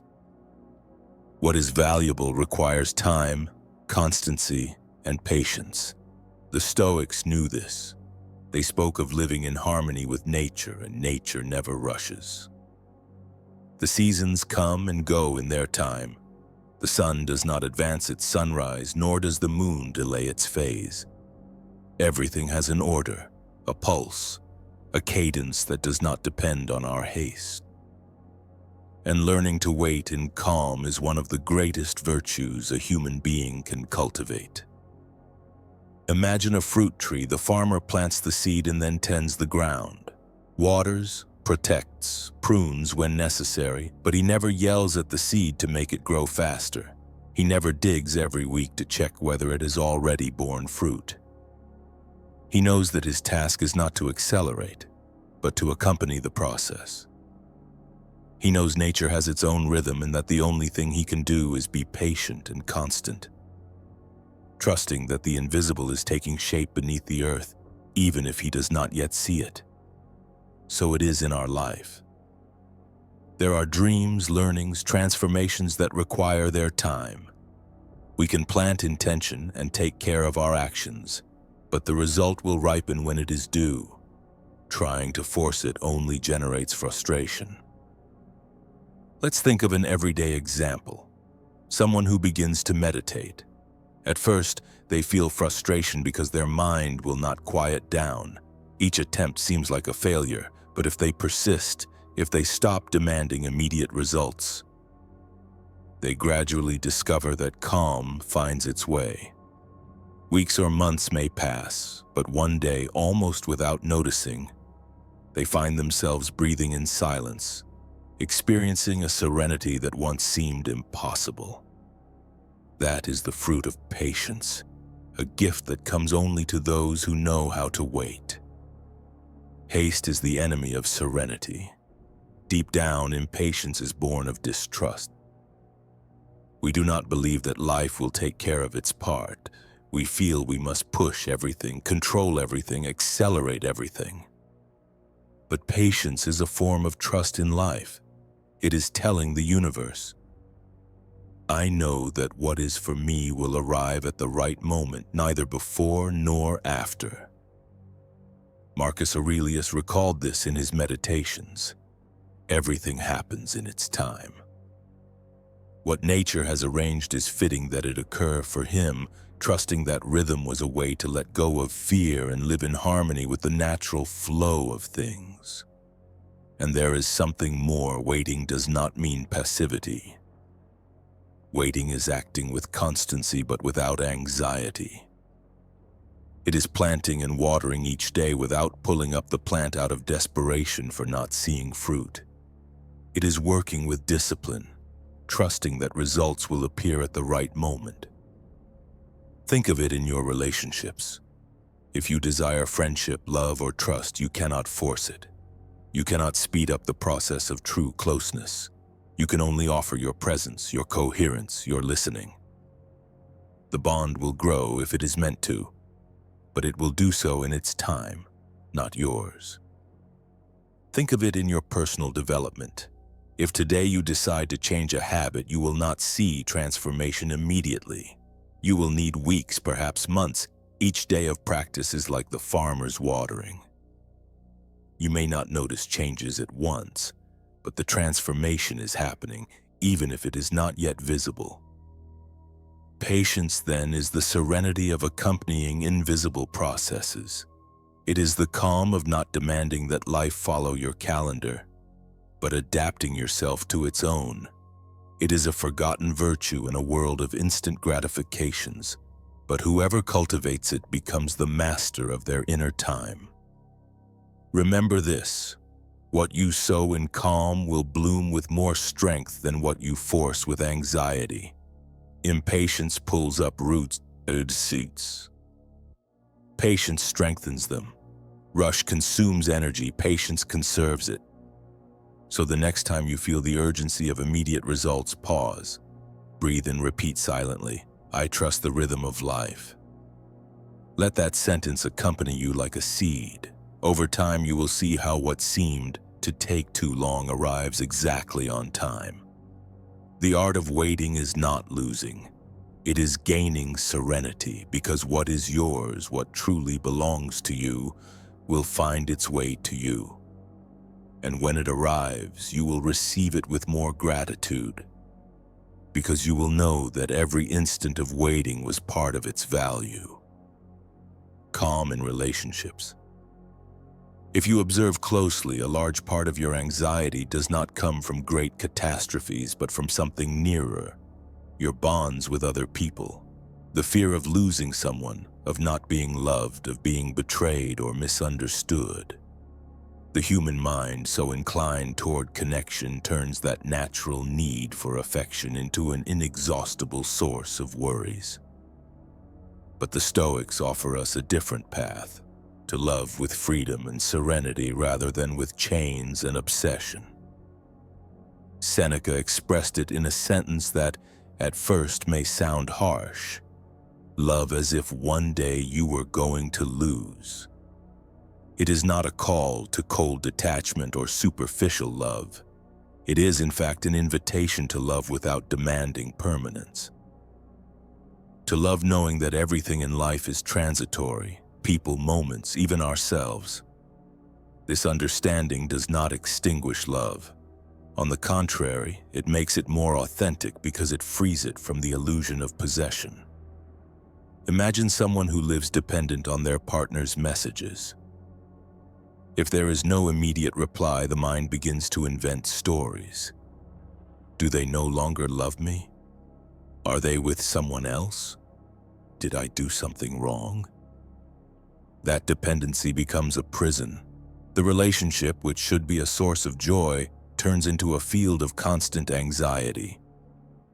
But when that same person understands that love is not control but shared freedom, the dynamic changes. Loving stops being an attempt to hold on and becomes the joy of sharing what you have while you have it. Love, understood stoically, is not indifference but fullness. It is being present, offering the best of yourself, without conditioning your peace on what the other does or does not do. Because the only thing truly under your control is your attitude, your giving, your coherence, the reaction, the permanence, the reciprocity. All that does not depend entirely on you. And when you let go of the demand for guarantees, calm is born. Think of the bird analogy. A bird sings freely in the nearby tree. Its song fills you with joy, gives you peace, but if you cage it to be sure it will not leave, it will soon stop singing. Freedom is the air of its music. Letting it fly does not guarantee it will always return, but it guarantees that while it is with you, its song will be authentic. Relationships are like that. If you turn them into cages, they die. If you embrace them as free choices, they flourish. Marcus Aurelius also meditated on this. He wrote that we should not fear what life takes from us, but give thanks for what it lends us for a time. Apply it to your bonds. No one can promise to be at your side forever, but you can give thanks for their presence while they are here. That gratitude turns anxiety into serenity. Calm in relationships does not mean an absence of emotions. You can love intensely, you can cry when someone leaves, you can feel the joy of closeness. Calm means those emotions do not govern your center, that you do not live with the obsession of controlling what does not belong to you. It means choosing trust over distrust, freedom over possession, gratitude over fear. Consider your closest bonds. How often is anxiety born of expecting the other to behave exactly as you wish? How many arguments arise from small unmet expectations? Serenity comes when you understand that the other person is not in the world to fulfill your script, but to live their own path. And that true love consists of accompanying that path, not rewriting it. When you stop demanding absolute permanence, the bond strengthens. Because it is no longer based on fear, but on choice. You are with me because you choose to be, not because I hold you. I am with you because I want to be, not because I depend on you to feel complete. That is the root of a healthy relationship. Two whole beings who accompany each other, not two halves clinging so as not to break. The Stoics did not deny the pain of loss. They knew that loving brings with it the vulnerability of saying goodbye one day. But precisely for that reason, they practiced the art of living each relationship with serene intensity. To love today, here, now, not with the anxiety that it lasts forever, but with the gratitude that it exists in this moment. Ask yourself now, which bond in your life could you live with more calm? Which relationship could you release from the chains of demand and embrace with the lightness of free love? Perhaps it is with your partner, with a friend, with a family member. Notice how much energy you lose trying to control what has never been in your hands. And think how much peace you would gain if you transformed fear into gratitude. Serene love is not less deep. It is deeper because it is not based on illusions. It is a love that says, today I am with you. Today I choose to be here. Tomorrow, if life allows, I will choose you again. That conscious, renewed choice is much stronger than the false security of an eternal promise. Calm in relationships is born from understanding that no one can guarantee us absolute permanence. But we can offer our full presence while it lasts. And in that acceptance, bonds become more authentic, lighter, freer. They cease to be chains and become choices. Stoic minimalism. We live surrounded by messages that tell us, you need more. More clothes, more technology, more experiences, more money, more followers, more titles, more of everything. Consumer society has convinced us that abundance consists of accumulating, filling every corner of our life with things, commitments, and goals. However, the Stoics taught a radically different truth. To reduce desires is not to become poorer, it is to become free. The fewer I need, the more space remains for what truly matters. Seneca, one of the greatest Stoic philosophers, practiced an exercise he called days of poverty. For a few days each month, he wore the simplest clothing he had, ate the most basic food, hard bread, water, legumes without special preparation, and asked himself, "Is this what I feared so much?" He did it to verify that he could live without luxuries, without comfort, without adornments. And upon realizing that he could endure it, the fear of losing disappeared. That exercise made him deep down richer, because he was no longer a slave to his wealth. He had goods, yes, but he also had freedom. Consider the power of that gesture. Most people fear losing what they possess, money, position, comfort. But when you experience that you can live with little and still be at peace, you become invulnerable. You realize you do not depend on what is external to sustain your life. That is the greatest wealth, knowing that even if everything changes, your center remains. Now imagine a house that is too full. Furniture everywhere, accumulated objects, drawers stuffed with things you do not even remember owning. In that house, you can barely move, can barely breathe. Now imagine you empty it. You remove what is unnecessary, you leave free space. Suddenly you feel spaciousness, lightness, clarity. You did not lose, you gained space. The soul works the same way. When you accumulate unnecessary desires, it feels burdened, suffocated, but when you release them, you recover inner breadth. Stoic minimalism was not only about objects, it was also about expectations, reducing the "I need you to." I need to be understood. I need everything to turn out perfectly. I need to have more than others. I need recognition. Each "I need" is a chain tying your peace to what is external. When you release those chains, you are not left empty, you are left free. Marcus Aurelius recalled in his Meditations, "Very little is needed to live a happy life. It is all within your way of thinking." He did not say much. He said very little. And he did not write from scarcity. He was emperor of Rome, with access to every possible luxury. But he understood that true happiness did not depend on them. In our modern life, we can practice this Stoic minimalism in many ways. It is not about renouncing everything and living in perpetual austerity, but about training the mind not to depend on the superfluous.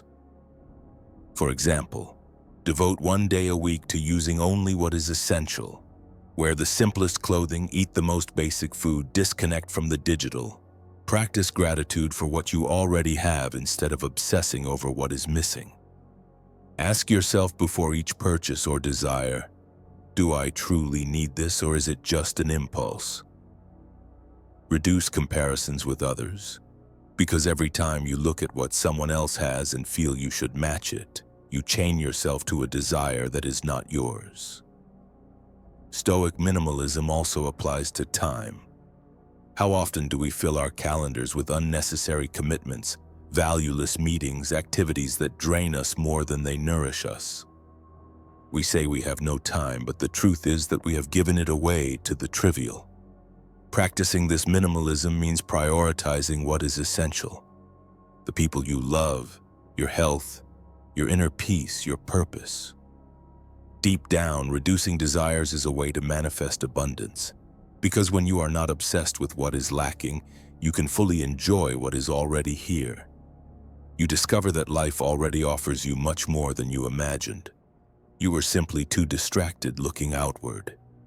Seneca also warned, "It is not the person who has little who is poor, but the one who desires more." Think carefully. Someone with modest means but contentment lives in abundance. Someone with infinite riches but insatiable desires lives in misery. Abundance does not depend on quantity but on your relationship to it. Now imagine you enter a garden full of flowers. If you try to pick them all, you lose the beauty of the whole. If you pluck one after another, the garden will soon be bare.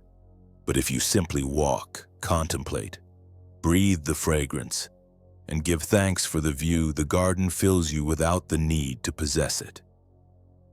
Life works the same way. The more you try to possess, the emptier you feel. The more you contemplate and give thanks, the more abundance you discover. Practicing Stoic minimalism not only gives you peace, it also gives you strength. Because each desire you release is one less fear that can trap you. If you do not fear losing, you cannot be manipulated. If you do not need so much, you cannot be enslaved. The one who needs the least is the freest. In the end, real abundance appears when you are no longer a slave to having more, but the master of enjoying what is enough. And what is enough, when you look with serene eyes, is almost always already with you. Sleeping as surrender. Each night we repeat an act of trust so profound that we rarely think about it. We sleep. We close our eyes, turn off the lights, and allow our body and mind to sink into a state we do not fully control. In sleep, we let go of the reins. We shed consciousness, worries, plans, and allow nature to take its course. Sleeping is, in essence, a rehearsal for surrender. During the day, we cling to the illusion that we control everything. Our decisions, our schedules, the results of our actions, even the thoughts that cross the mind. But night arrives and life reminds us that absolute control is impossible. To sleep is to accept that truth. We do not need to master everything. Rest appears when we trust. The Stoics understood this with astonishing clarity. Epictetus, always so precise, said that the rest of the soul does not come from controlling every detail, but from accepting the order of nature. When we try to force sleep, it slips away. Have you noticed? The more you tell yourself you must fall asleep now, the more awake you remain.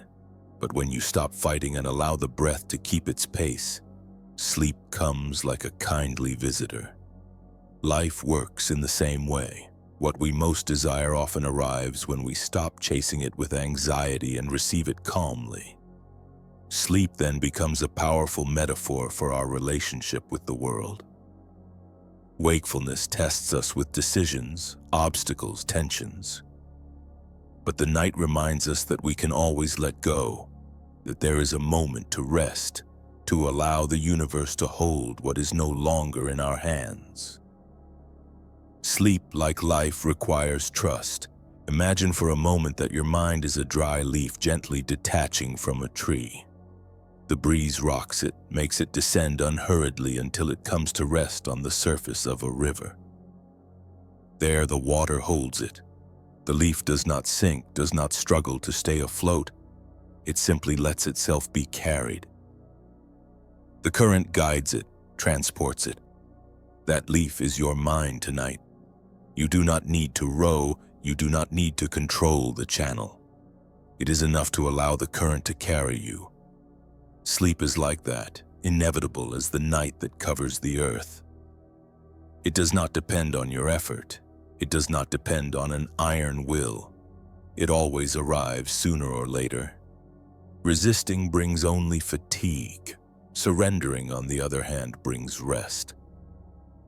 And that act of surrender is not weakness, it is wisdom. Because only a wise person knows when to stop, when to trust, when to let life follow its course. Marcus Aurelius himself, in the midst of wars and responsibilities, wrote in his Meditations that he had to remember the fragility of his body and the necessity of rest. He did not see it as a luxury, but as part of the natural order. Like the sun that sets and the moon that appears, so too the body needs its night, its pause, and the mind, so often agitated by the day's noise, finds in sleep a balm that no human strategy can replace. Ask yourself, How much do you trust life? Do you truly accept that not everything depends on you?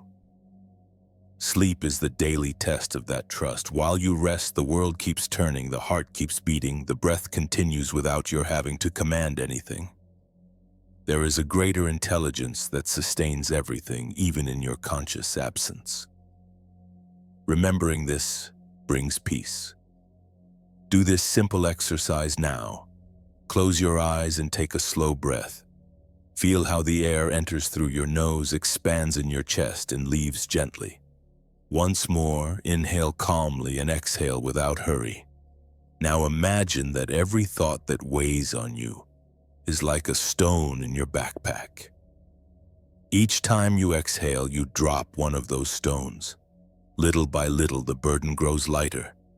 The backpack empties. The body feels lighter. The mind freer. Now take your attention back to that visualization of the leaf on the river. Watch how it floats without effort, how the current welcomes it and carries it. Allow your mind to become that leaf. You do not need to decide where you are going. You do not need to accelerate or brake. Only trust. The river of life knows where to flow. You only need to rest upon its waters. Understand this.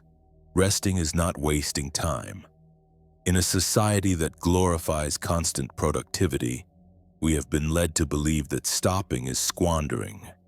But in reality, rest is the alignment of body and spirit with the natural order. Just as the earth needs the night to be nourished, just as the field requires seasons of repose to bear fruit later, your mind and your body need to surrender to sleep to be renewed. Seneca warned, "Life is not short. We shorten it with our worries." Sleep is the medicine against that excessive worry. Each night is an opportunity to yield with confidence, to remember that we are not the only ones holding up the world. The universe keeps working even while we sleep. Rest is an act of humility and faith. So as you listen to these words, allow your breathing to grow softer. Let your muscles loosen. Release your forehead, your shoulders, your hands. Feel how the weight of this day dissolves. You do not need to take it with you to bed. Everything you had to do today has already been done. And what was not finished did not belong to this day. The night welcomes everything without demanding explanations. Remember, sleeping is not simply closing your eyes. It is opening your soul to trust. It is accepting that you are not alone, that there is a greater order supporting your existence. Surrender to that order. Trust that rest not only restores your body, but also sows serenity in your mind. Tonight, let your sleep be an act of surrender.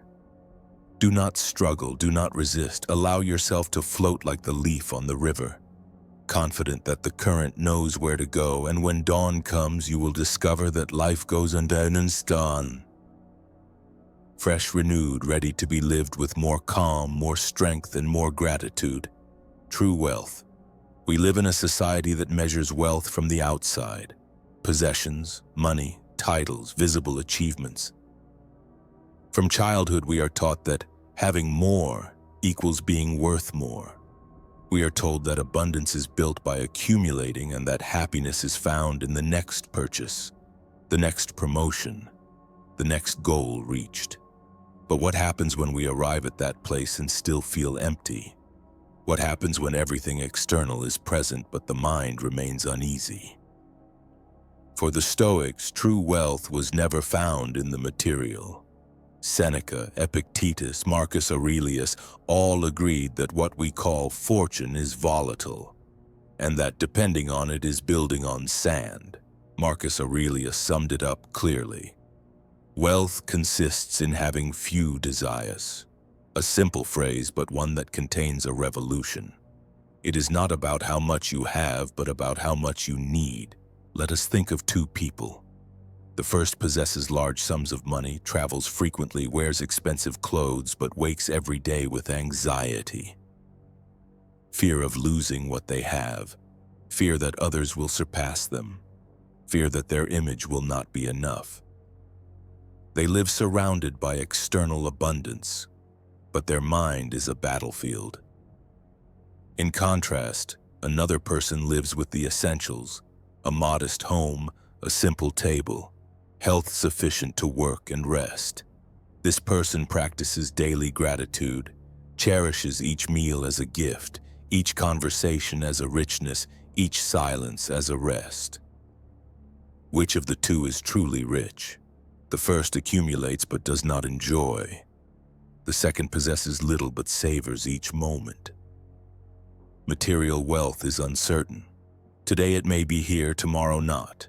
A business can collapse, an investment can fail, a precious good can be lost in an instant. No matter how much you accumulate, there is always the possibility of losing everything. And if your peace depends on it, then your peace is fragile. By contrast, inner wealth is invulnerable. No one can take it from you because it is rooted in your character, your mind, your attitude. Epictetus put it bluntly: a person can be stripped of fortune, friends, even external freedom. But as long as they preserve self-mastery and virtue, they remain free and therefore rich. The external can fail, the internal does not. Think of this analogy: a cup full of water. If you try to add more, it inevitably overflows. No matter how much you seek to increase, the limit is there. Instead, if you reduce your thirst, that same cup, without adding anything, is enough to satisfy you. So it is with life. When you moderate your desires, you discover that you already have what is essential. True abundance is not filling the cup to the brim, but learning to enjoy what it already holds. Seneca practiced this in a radical way. Despite having material riches, he imposed on himself what he called days of poverty. For several days, he lived with the bare minimum: simple clothing, basic food, deliberate discomforts. In doing so, he asked himself, "Is this what I feared so much?" And upon confirming he could endure it, he lost the fear of losing. He discovered that true wealth lay in his resilience, in his capacity not to depend. We can practice the same in simple ways. Eat austerely for one day and enjoy it as a banquet. Leave your phone off for a few hours and remember that your life is not defined by notifications. Walk without hurry, consuming nothing, only observing. Each of these practices reminds us that wealth does not depend on what we accumulate, but on the peace we feel with what already is. The problem with material wealth is that it never satiates. When we reach one goal, another arises. When we buy something new, another desire immediately appears. It is like a fire that never goes out, always demanding more wood. And while we run after that fire, we exhaust ourselves. The mind becomes a slave of not yet, always projected into the future, unable to rest in the present. Stoicism offers a different path. Reduce desires, and by reducing them, expand abundance, because abundance is not having everything, but needing little. Whoever needs little is invincible because life can always give them enough. Whoever needs too much is vulnerable because there will never be enough.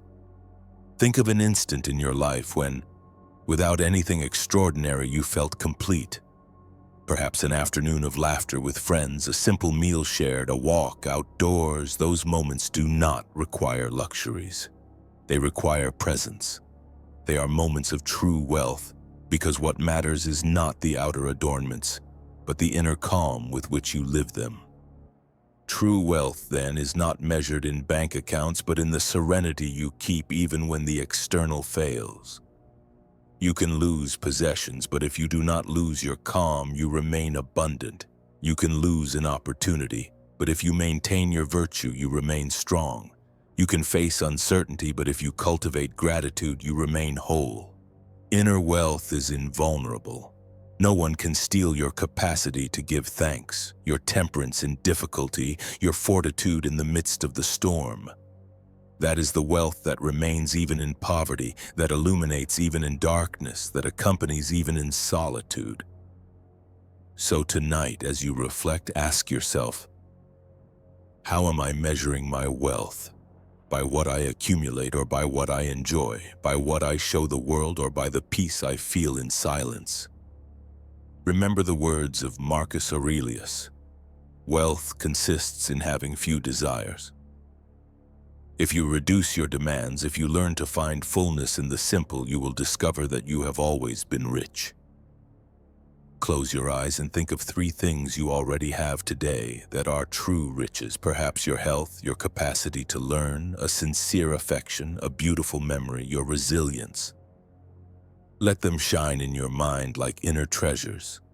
And when you contemplate them, you will understand that abundance already dwells in you. Do not measure your life by what you accumulate.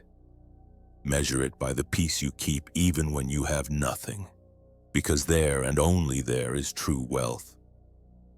Calm is a magnet. Calm has a quiet power that at first glance can go unnoticed.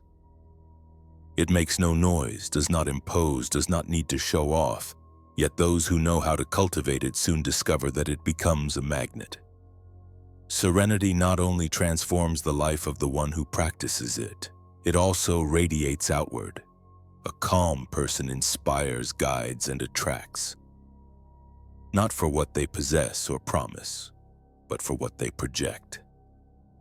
Imagine a moment of crisis, an accident, a heated argument, a problem at work. Most people panic. The voice rises, the heart races, thoughts scatter. In the midst of that whirlwind, someone appears who keeps calm. Their tone is firm, not aggressive. Their gestures are steady, not rushed. Their decisions are not made in haste, but with clarity. Automatically, others turn toward them, seeking a reference point. It is not that this person has all the answers, but that their serenity offers refuge, and that refuge attracts. History offers multiple examples of this. Leaders who, amid wars, plagues, or natural disasters, did not lose their composure. Marcus Aurelius, ruling Rome during the Antonine Plague, knew his people were watching him. He could not control the disease or stop death, but he could control his reaction. And by maintaining serenity, by writing in his meditations about life's brevity and the importance of virtue, he became a beacon for his people. His calm in the midst of chaos inspired more than any fiery speech. We can bring this into daily life. You may not rule an empire, but you do lead in your own sphere, in your family, among your friends, in your work team. What happens when you remain calm in the middle of an argument? Tension drops. What happens when you refuse to join collective panic in the face of a problem? You create space for clearer solutions. Serenity is contagious, just as anxiety spreads quickly and can unleash a domino effect of fear. Calm can expand and transform an entire environment. Consider the analogy of the lighthouse in a storm. The lighthouse does not stop the waves, calm the winds, or dry the rain. The sea remains turbulent, but its steady light guides ships, reminds them where the shore lies, offers direction in the dark. So it is with a serene person. They do not change external circumstances, but they illuminate the way for those who feel lost. Calm thus becomes a form of quiet leadership, an invisible compass others follow almost without realizing it. Stoicism taught this clearly. The external escapes our control, but our attitude is always in our hands. And when we choose calm, we not only benefit individually, we also sow serenity around us. Epictetus affirmed that it is not the event that upsets us, but the judgment we make about it. And that judgment expressed in our attitude is contagious. If we react to difficulty with panic, we likely sow panic in those around us. But if we react with calm, we sow calm. Life becomes a chain of reflections. What you project, you multiply. We can see it even in small gestures of everyday life. When you speak with someone who transmits anxiety, you likely leave that conversation with inner unease, even if nothing has really changed in your life. In contrast, when you spend time with someone tranquil who listens attentively, who does not interrupt, who does not rush, you leave with a sense of rest, as if you had breathed cleaner air. That is calm as a magnet. You do not need to convince or prove anything. It is enough to be present with serenity. The Stoics did not seek to be cold or indifferent, but self-possessed. And that mastery shows, even without words. Marcus Aurelius wrote, "The best revenge is not to be like your enemy." In other words, do not answer chaos with more chaos, aggression with more aggression, disorder with more disorder. Remaining calm is your victory, and that victory inspires. Calm also acts as a filter. When you are serene, you attract people and opportunities that resonate at that same frequency. Rush, anxiety, and desperation tend to attract chaotic situations or poor decisions. Calm, by contrast, attracts clarity, because the patient observer sees what others overlook. Thus, serenity is not only an inner posture, it is also a life strategy. A practical example: in a work meeting, unexpected problems arise. Most begin to blame, argue, raise their voices. You choose to remain calm, take notes, listen. Wait for the opportune moment to speak. When you do speak, your voice contrasts with the noise, and therefore it is heard. Your serenity captures attention, your analysis carries more weight, your leadership strengthens. And not because you are necessarily stronger or wiser, but because you knew how to remain calm where others were swept away. Calm is also medicine in relationships. An argument can become a blaze if both parties are agitated. But it is enough for one of them to keep serenity for the fire not to spread. That person becomes a magnet of peace, someone others seek because they know that with them the storm does not multiply but dissolves. Think again of the magnet metaphor. Iron does not need to make noise to be drawn. It is enough for the magnet to maintain its invisible force. Calm works the same way. You do not need to convince anyone that you are at peace. Your mere presence shows it. And that presence attracts, because everyone deep down seeks refuge from the world's noise. That is why this Stoic practice is not only an individual benefit. When you choose calm, you become an agent of transformation in your environment. You radiate serenity toward your family, your partner, your colleagues, even towards strangers. You become that lighthouse that does not turn off the storm but guides through it. Close your eyes for a moment and remember someone in your life who was a magnet of calm. Perhaps a grandparent, a teacher, a friend, a colleague. What did you feel when you were near that person? How did their serenity help you breathe better, think more clearly, feel that not everything was lost? That is the power of calm, and now you too can choose to be it for others. Serenity is contagious. Just as fear runs from person to person like a wildfire, calm can also spread like a quiet river that refreshes everything it touches. Becoming a magnet of peace means attracting not for what you possess, not for what you promise, but for what you project. And that force is far more enduring than any external wealth. Because calm does not wear out, does not get lost, does not depend on external factors. Calm is yours, and as long as you cultivate it, you will always have in your hands the power to illuminate and to attract. Inner freedom and manifestation. There is a paradox at the heart of every human search. The more we tie our peace to the outcome, the harder it is to achieve.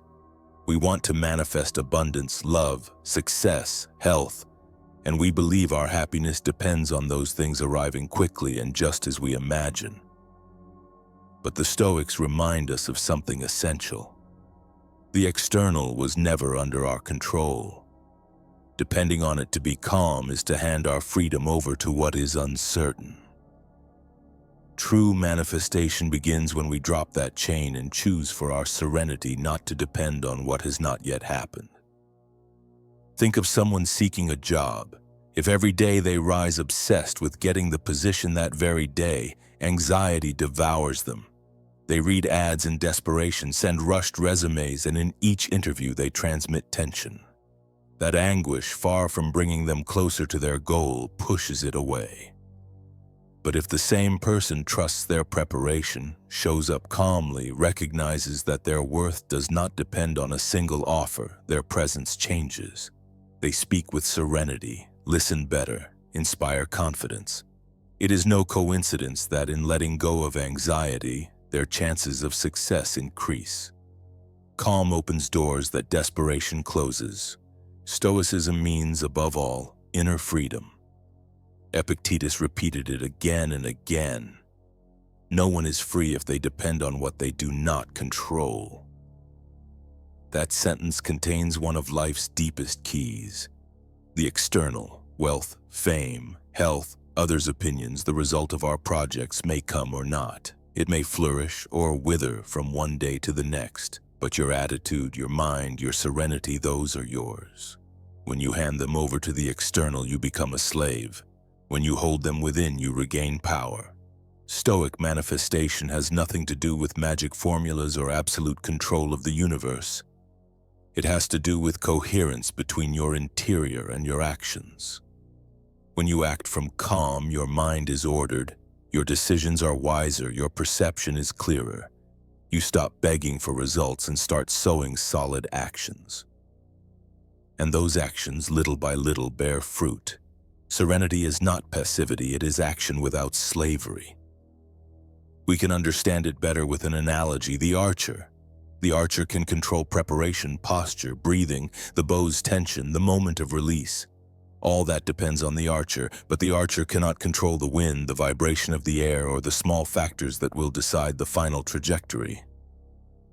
If peace depends on always hitting the target, the archer will live in frustration. But if the archer understands that power lies in preparation and in the shot, not in the final result, then each arrow becomes an exercise in freedom.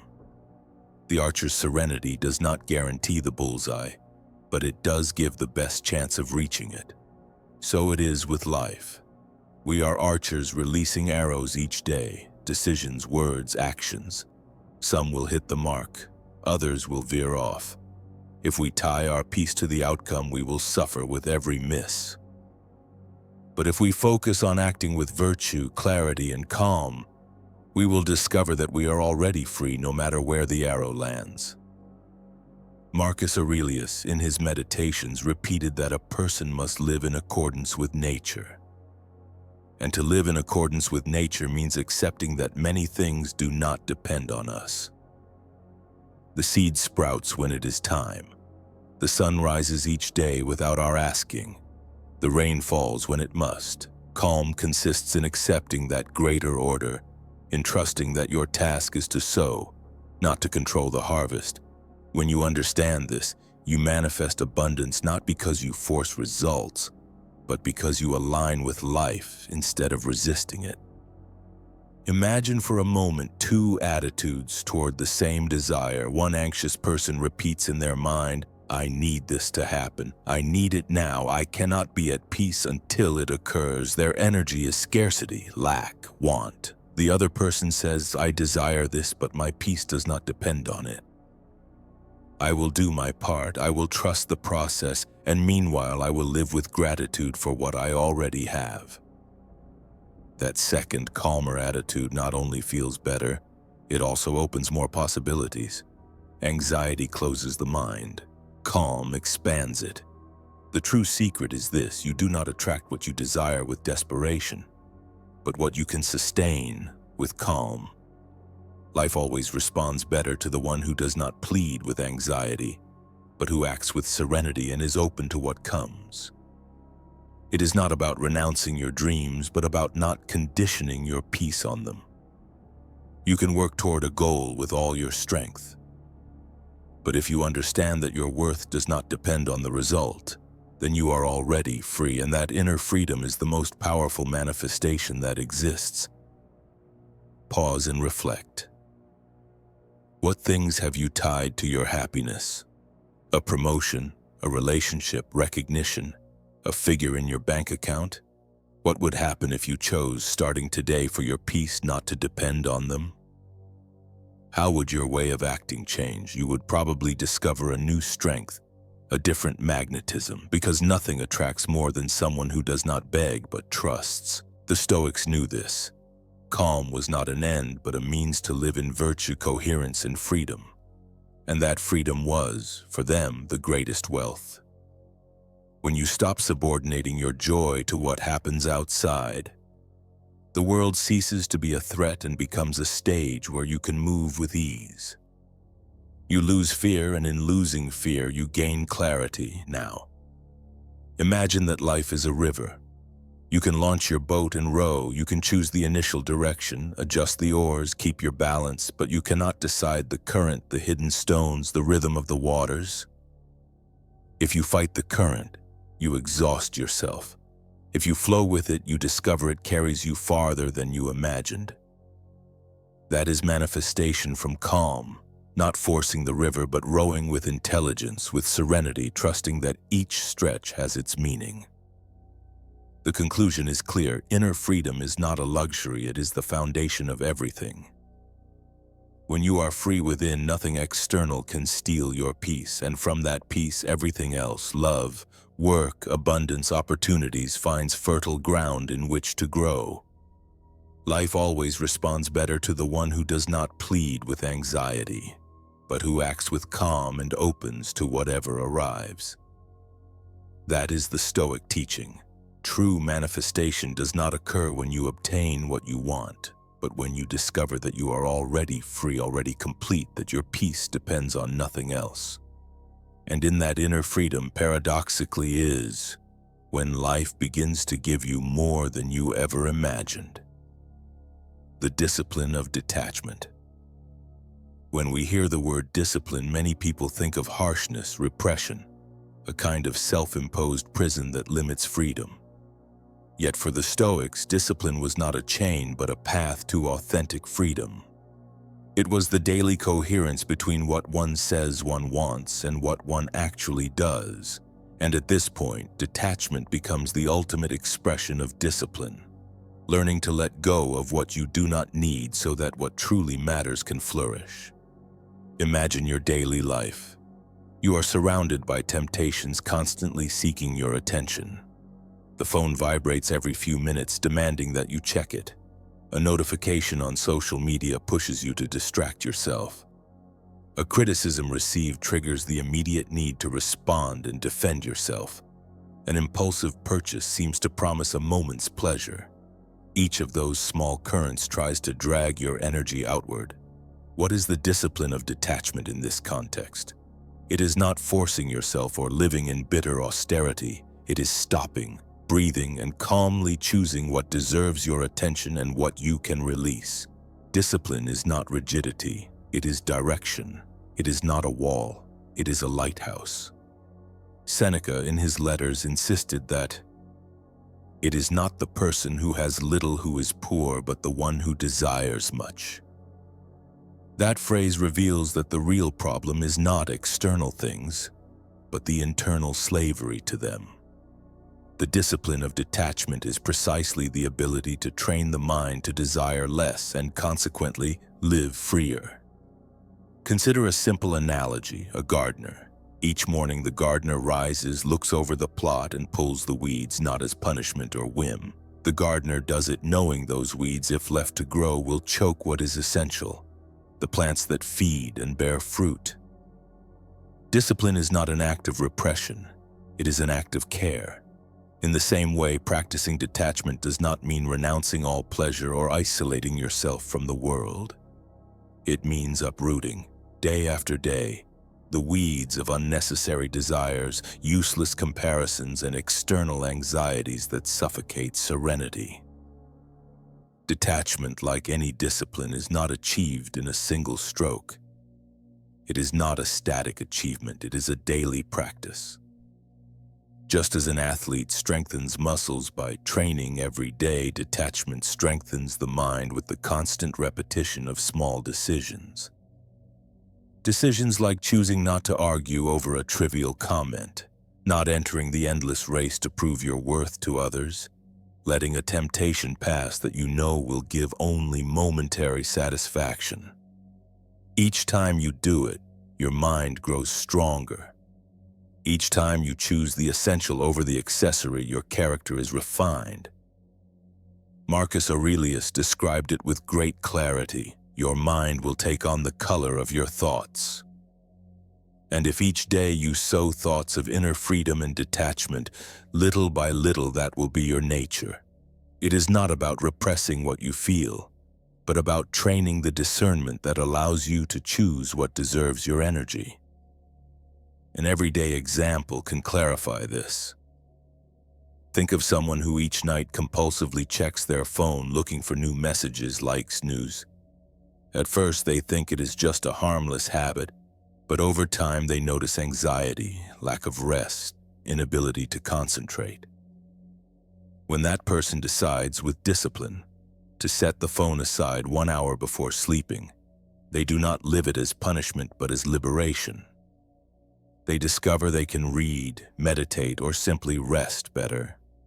That simple act is discipline of detachment, removing a weed that was stealing space from serenity. The Stoics reminded us that detachment does not mean cold indifference. It means loving and valuing things from freedom, not from need.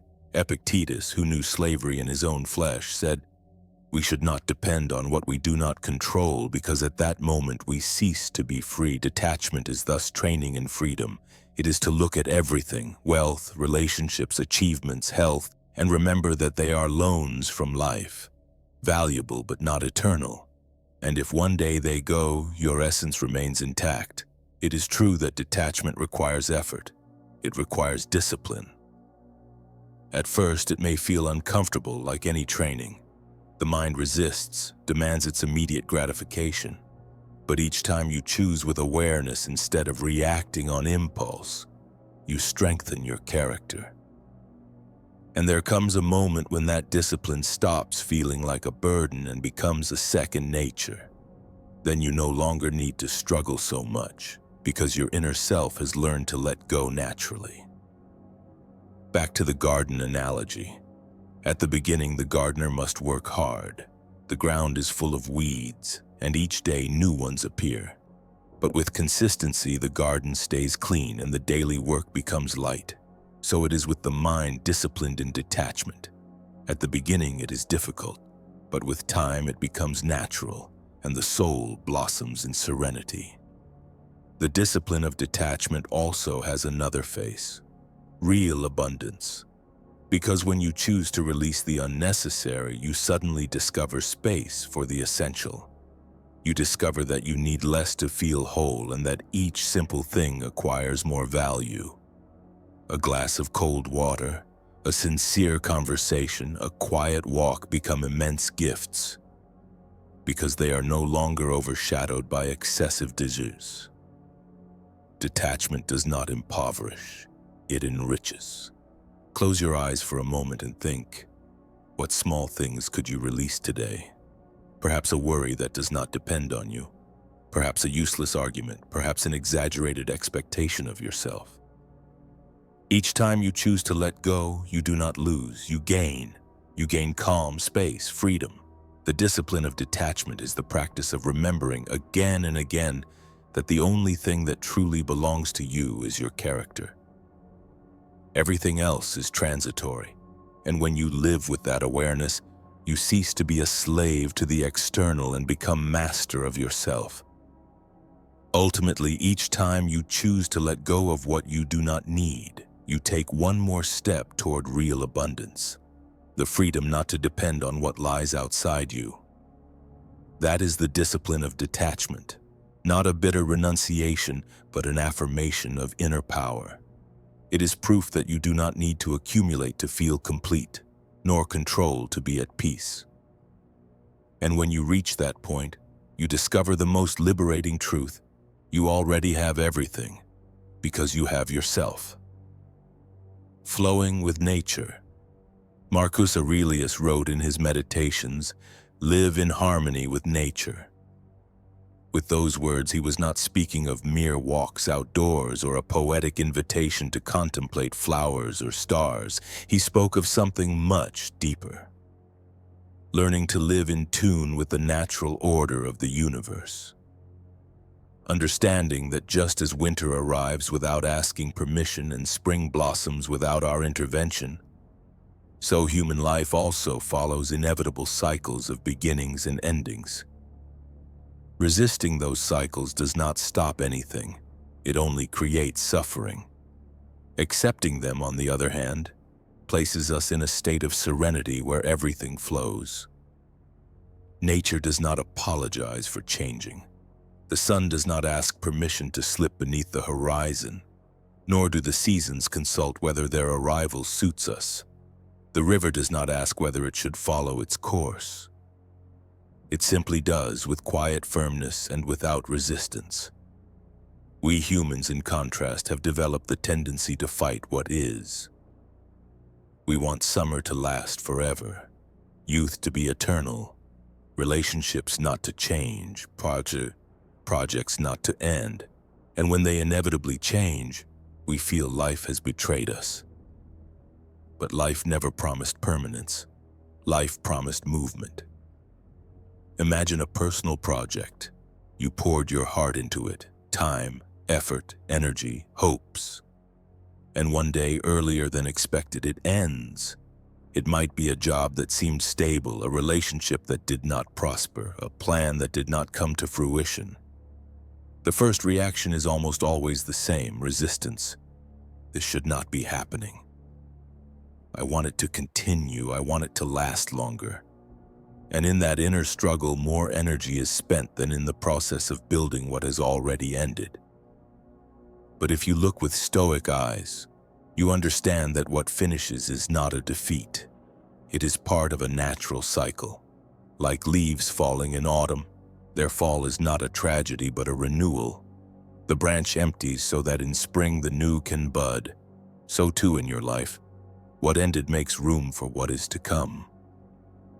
Marcus Aurelius saw the universe as a vast city where each human is like a bee in a hive. And he said, "What is good for the hive is good for the bee." With this, he reminded us that our individual life is connected to a greater order we do not always understand. Sometimes what we perceive as personal loss is part of a necessary balance. A door closing here allows another to open elsewhere. A cycle ending in your life allows another to begin in someone else's. Harmony with nature consists in trusting that there is an order, even if you see only a fragment. Consider the analogy of the river. The river is not in a hurry, but it does not stop either. When it finds a rock, it does not fight it, does not stagnate in laments, does not obsess over moving it. It simply seeks a new channel, flows around the obstacle, and continues its journey to the sea. In fact, the rocks give the river its shape. They sculpt its curves, they make it beautiful and unique. If the river could complain, it might curse each rock. But from our vantage, we understand that without those obstacles, the river would not be the same. So it is with human life. What seems to stand in your way is actually shaping it. To live in harmony with nature does not mean passive resignation. It is not folding your arms and accepting everything without acting.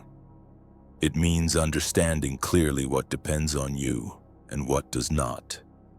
It means acting with courage and virtue in what is in your hands, and accepting with serenity what escapes your control. You do not choose winter, but you can choose how to prepare for it, whether to live it in complaints or with gratitude for the rest it brings. You do not decide the tide, but you do choose whether to drown fighting it or float trusting its ebb and flow. Stoic reflection invites us to align our desires with nature. What does this mean? That you stop expecting life to adjust to your rigid plans and begin to adjust your plans to life. Not everything will turn out as you imagine, but it will turn out as it must in the great order of things. That acceptance does not kill your dreams, it frames them in a wider vision. It frees you from the constant frustration of expecting everything to happen your way. There is immense peace in looking at something that has ended and being able to say, it fulfilled its cycle. That recognition transforms sadness into gratitude, gratitude for what was lived, learned, made possible. Calm appears when you stop fighting what is and learn to move with life's current. Think of the seasons. None lasts forever, and yet each has a purpose. Winter strengthens invisible roots. Spring makes what seemed dead bloom. Summer expands life in abundance. Autumn prepares the earth to release and renew. Each stage has meaning in the whole. So too with your life. The moments of joy and pain, expansion and emptiness, beginnings and endings are part of a rhythm larger than your own. Marcus Aurelius understood this well amid wars and plagues when everything around him seemed chaotic.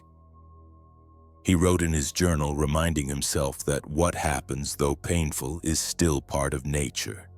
And if it is part of nature, then it is not an enemy, it is a companion on the journey. Try this simple visualization. Imagine you are a leaf gently falling into a river. You do not decide the water's direction or the current's speed, but you can choose to release your rigidity and let yourself be carried. The leaf does not break, it simply flows. And in that flowing, it finds lightness. Life is the same, it does not ask you to control every detail. It asks you to trust the greater order. Each time you accept an ending as part of the natural cycle, each time you flow instead of resisting, you move closer to serenity. And in that serenity, you discover that nothing is truly lost. Everything is transformed, peace as the final victory. The world teaches us from very early on that to win is to conquer, possess, stand out, defeat the other. As children, we are applauded when we score more points, better grades, more medals. In adult life, the logic seems the same. More money, more recognition, more influence. But the Stoics looked at this game and realized something essential. No matter how much you accumulate, if you lose your peace in the process, then you have lost everything. True victory is not in obtaining, but in keeping serenity amid life's ebb and flow. Imagine a warrior on the battlefield. The enemy provokes, challenges, incites the warrior to draw the sword. Anyone would think victory lies in defeating the opponent in combat, but this warrior knows something deeper. That true strength is not in the blade, but in the calm that radiates. The warrior does not need to unsheath because serenity disarms the adversary before the fight begins. That is the image of the Stoic sage, someone who does not lose inner control, although everything around invites a reaction of fury or fear. Epictetus summed it up clearly. It is better to be master of your character than of victory. What does it matter to win an argument if along the way you lose your composure? What sense is there in triumphing in an external battle if inside you are at war? Mastery of character, that quiet firmness of the one who knows who they are and does not let themselves be dragged by provocations, is the greatest of triumphs. Consider a daily example. Someone criticizes you unfairly, perhaps at work, perhaps in your circle. The first reaction that arises is defense, an immediate reply, the need to prove you are right. If you respond with anger, you may win the discussion, but at what cost? A racing heartbeat, an agitated mind, lingering tension. You have won outside but lost inside. Now imagine another scene. You receive the same criticism, but instead of taking the bait, you smile, breathe, and continue your way. You do not deny reality. You do not pretend it does not hurt. You simply choose not to enter the fray.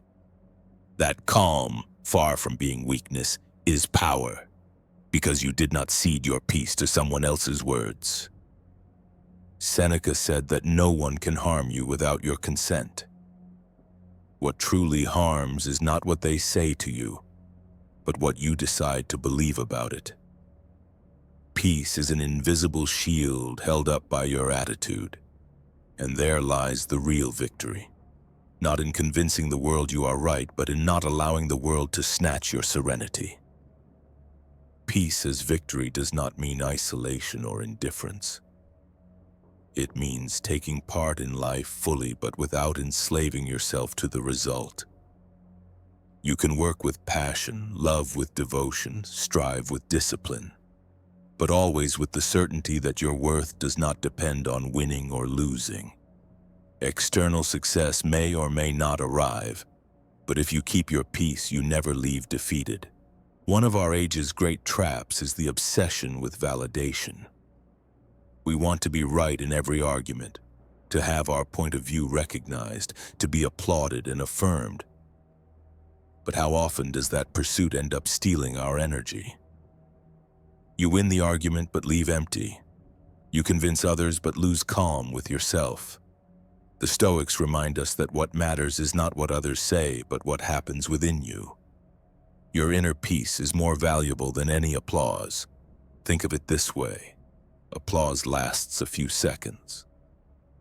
Calm can accompany you all your life.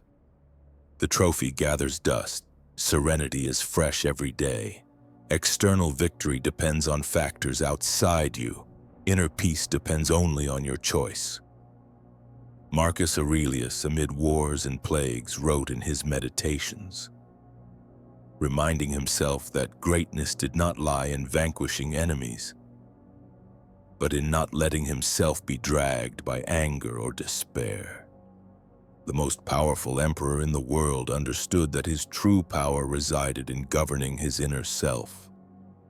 That is a powerful reminder.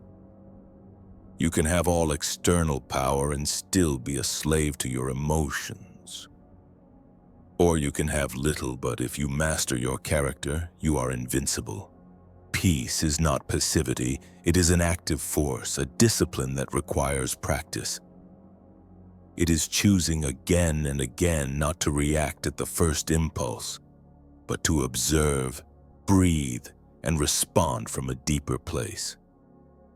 Each time you do it, you strengthen your character. Each time you choose your peace over a superficial victory, you win an inner battle more important than any external triumph. Make a personal reflection. Think of a recent situation in which you argued to win. Perhaps you managed to prove your point, but did you go to sleep calm? Now remember an occasion when you chose not to reply, when you kept silent or smiled instead of fighting. That time, how did you sleep? That difference says it all. Peace is not measured in medals or applause. It is measured by your ability to close your eyes at the end of the day, feeling that nothing external robbed your serenity. The warrior who does not need to draw the sword is more feared than the one who brandishes it at the slightest provocation. Likewise, the person who keeps calm even when others lose control inspires respect, confidence, even admiration. Peace, far from being weakness, is a magnet of strength. Try this small mental exercise. Imagine that tonight, before sleeping, you review the battles you faced. Ask yourself how many were truly necessary, how many were only the fruit of pride, of the need to have the last word. Then make a commitment. Tomorrow you will choose one battle fewer. Because every argument you let go is a gift of peace to yourself. Epictetus was right. It is better to be master of your character than of victory. Because external victory can change with time, but once inner peace is gained, it accompanies you at every step. It is the only victory that cannot be taken away. Final visualization. Quiet abundance. It is time to close your eyes and allow everything heard so far to settle gently within you. You do not need to think too much. You do not need to remember every idea. This moment is to let your mind rest and your heart receive. Begin by breathing deeply. Inhale slowly through the nose. Feel the cool air entering your lungs, filling every corner of your body. Now exhale slowly, as if releasing an invisible weight you have carried all day. Do it once more. Inhale serenity, exhale fatigue. Each breath is a reminder that calm is always available, that it is enough to pause for a moment to reconnect with it. Now imagine a warm light appearing above you, like a soft sun at dawn.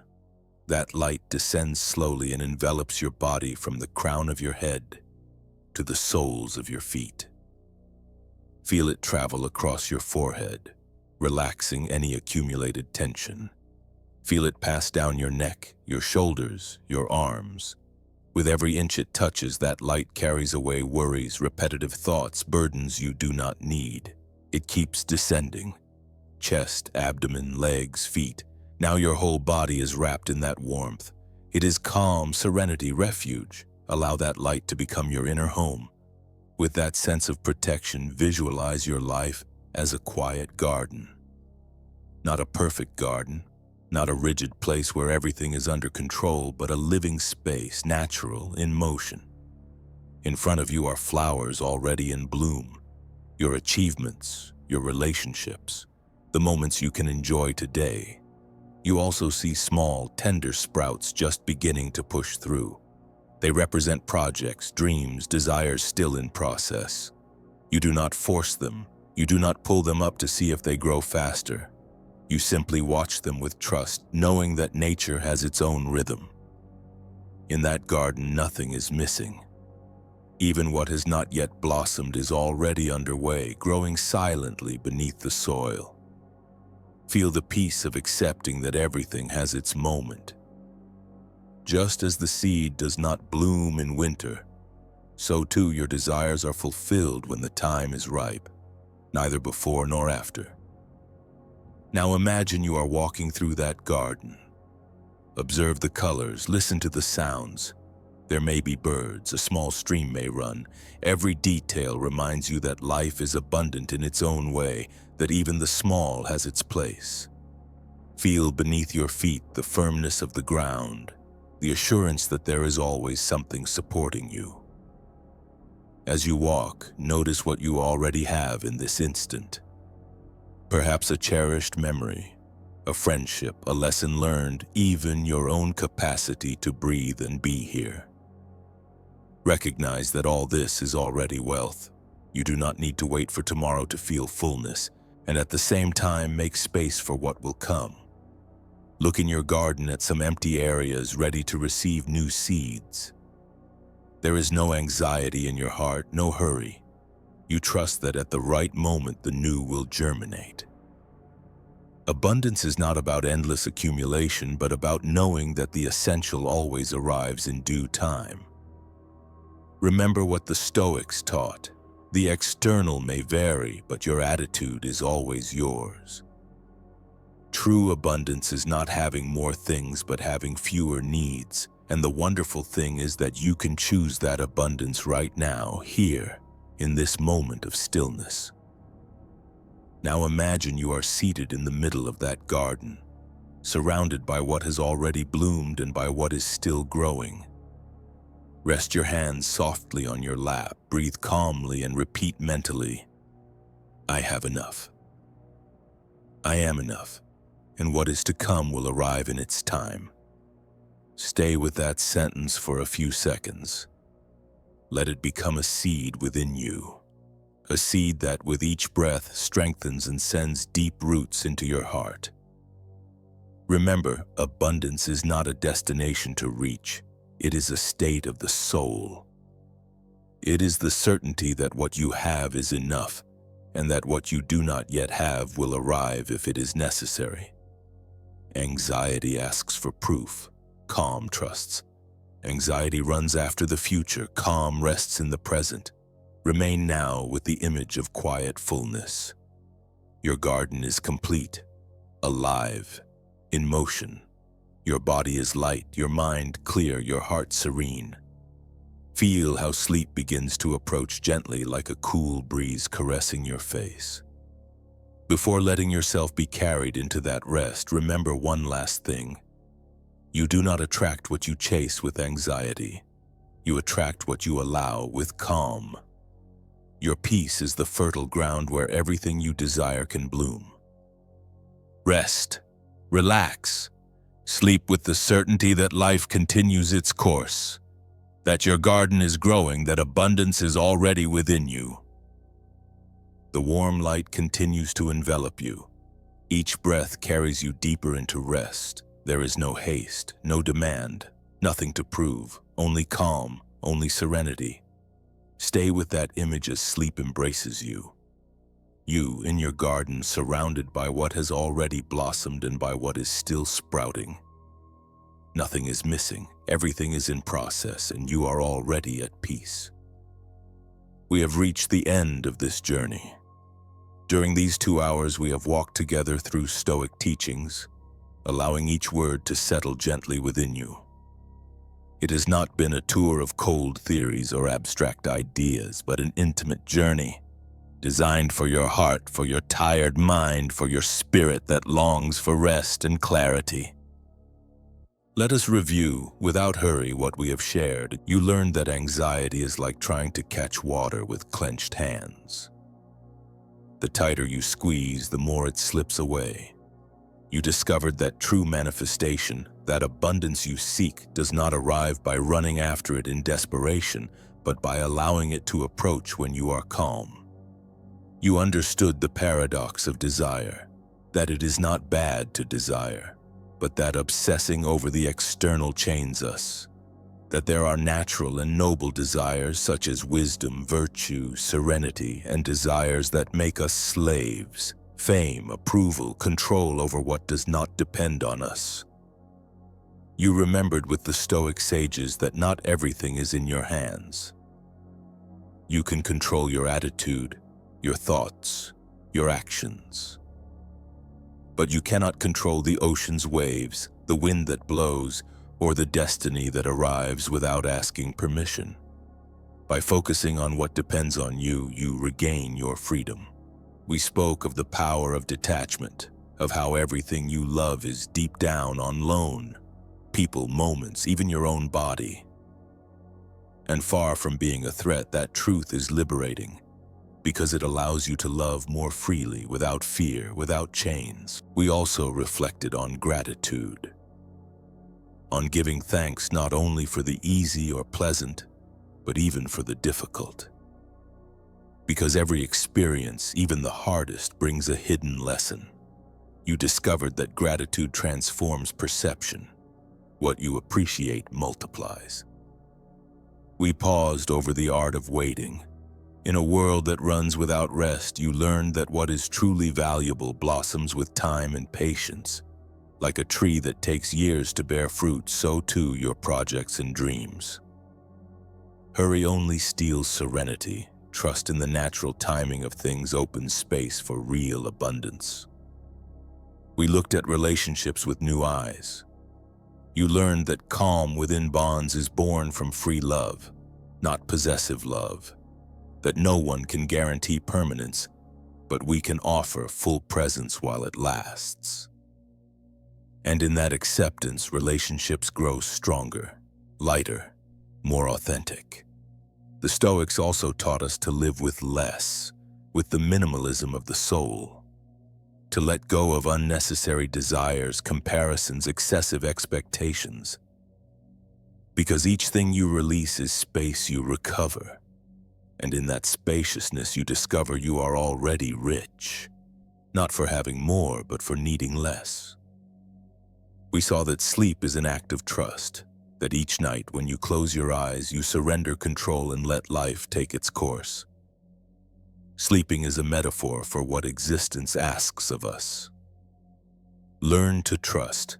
Let the river's current carry you like a leaf floating without effort. You discovered that true wealth does not lie in what you possess, but in your ability to maintain calm even when the external changes. That calm not only transforms your life, but radiates outward. You become a lighthouse, a magnet of peace that inspires and attracts without effort. And so we reach the greatest teaching. Inner freedom, the kind that does not depend on outcomes, circumstances, or anyone's approval. The kind that is built within you when you choose serenity over agitation, calm over anxiety. The Stoics said it clearly, and today we remember it together. It is not fortune that makes you free, but your mind at peace. And now, as we part, I want to leave you with one last image. Imagine the night beginning to give way to dawn. After the long shadows, a soft light appears on the horizon. The sky is tinged with golden and rosy hues. You feel on your skin that first warm ray of the day. It is like a caress from nature, reminding you that each day is a new opportunity, a new beginning to practice calm, to give thanks, to let go, to live with quiet abundance. Relax, trust, because everything you seek is already on its way. You do not need to chase it with anxiety. You only need to open calmly, like a garden receiving the rain, like a river moving toward the sea, like a sunrise that does not ask permission to arrive. Your journey does not end here. Each day, each breath, each decision is another chance to apply what you have learned, to remember that the obstacle is the way, that what you love is on loan, that serenity is invincible. Now let these words dissolve gently within you. Do not try to hold them. Do not try to memorize them. Let them be like seeds that the earth keeps in silence until one day they sprout when you need them most. Take one last deep breath. Exhale slowly. Keep the feeling that your soul is resting lightly. And as sleep wraps you, repeat mentally, I am calm. All is well. Everything arrives in its time. Sleep in peace because your soul already knows the way.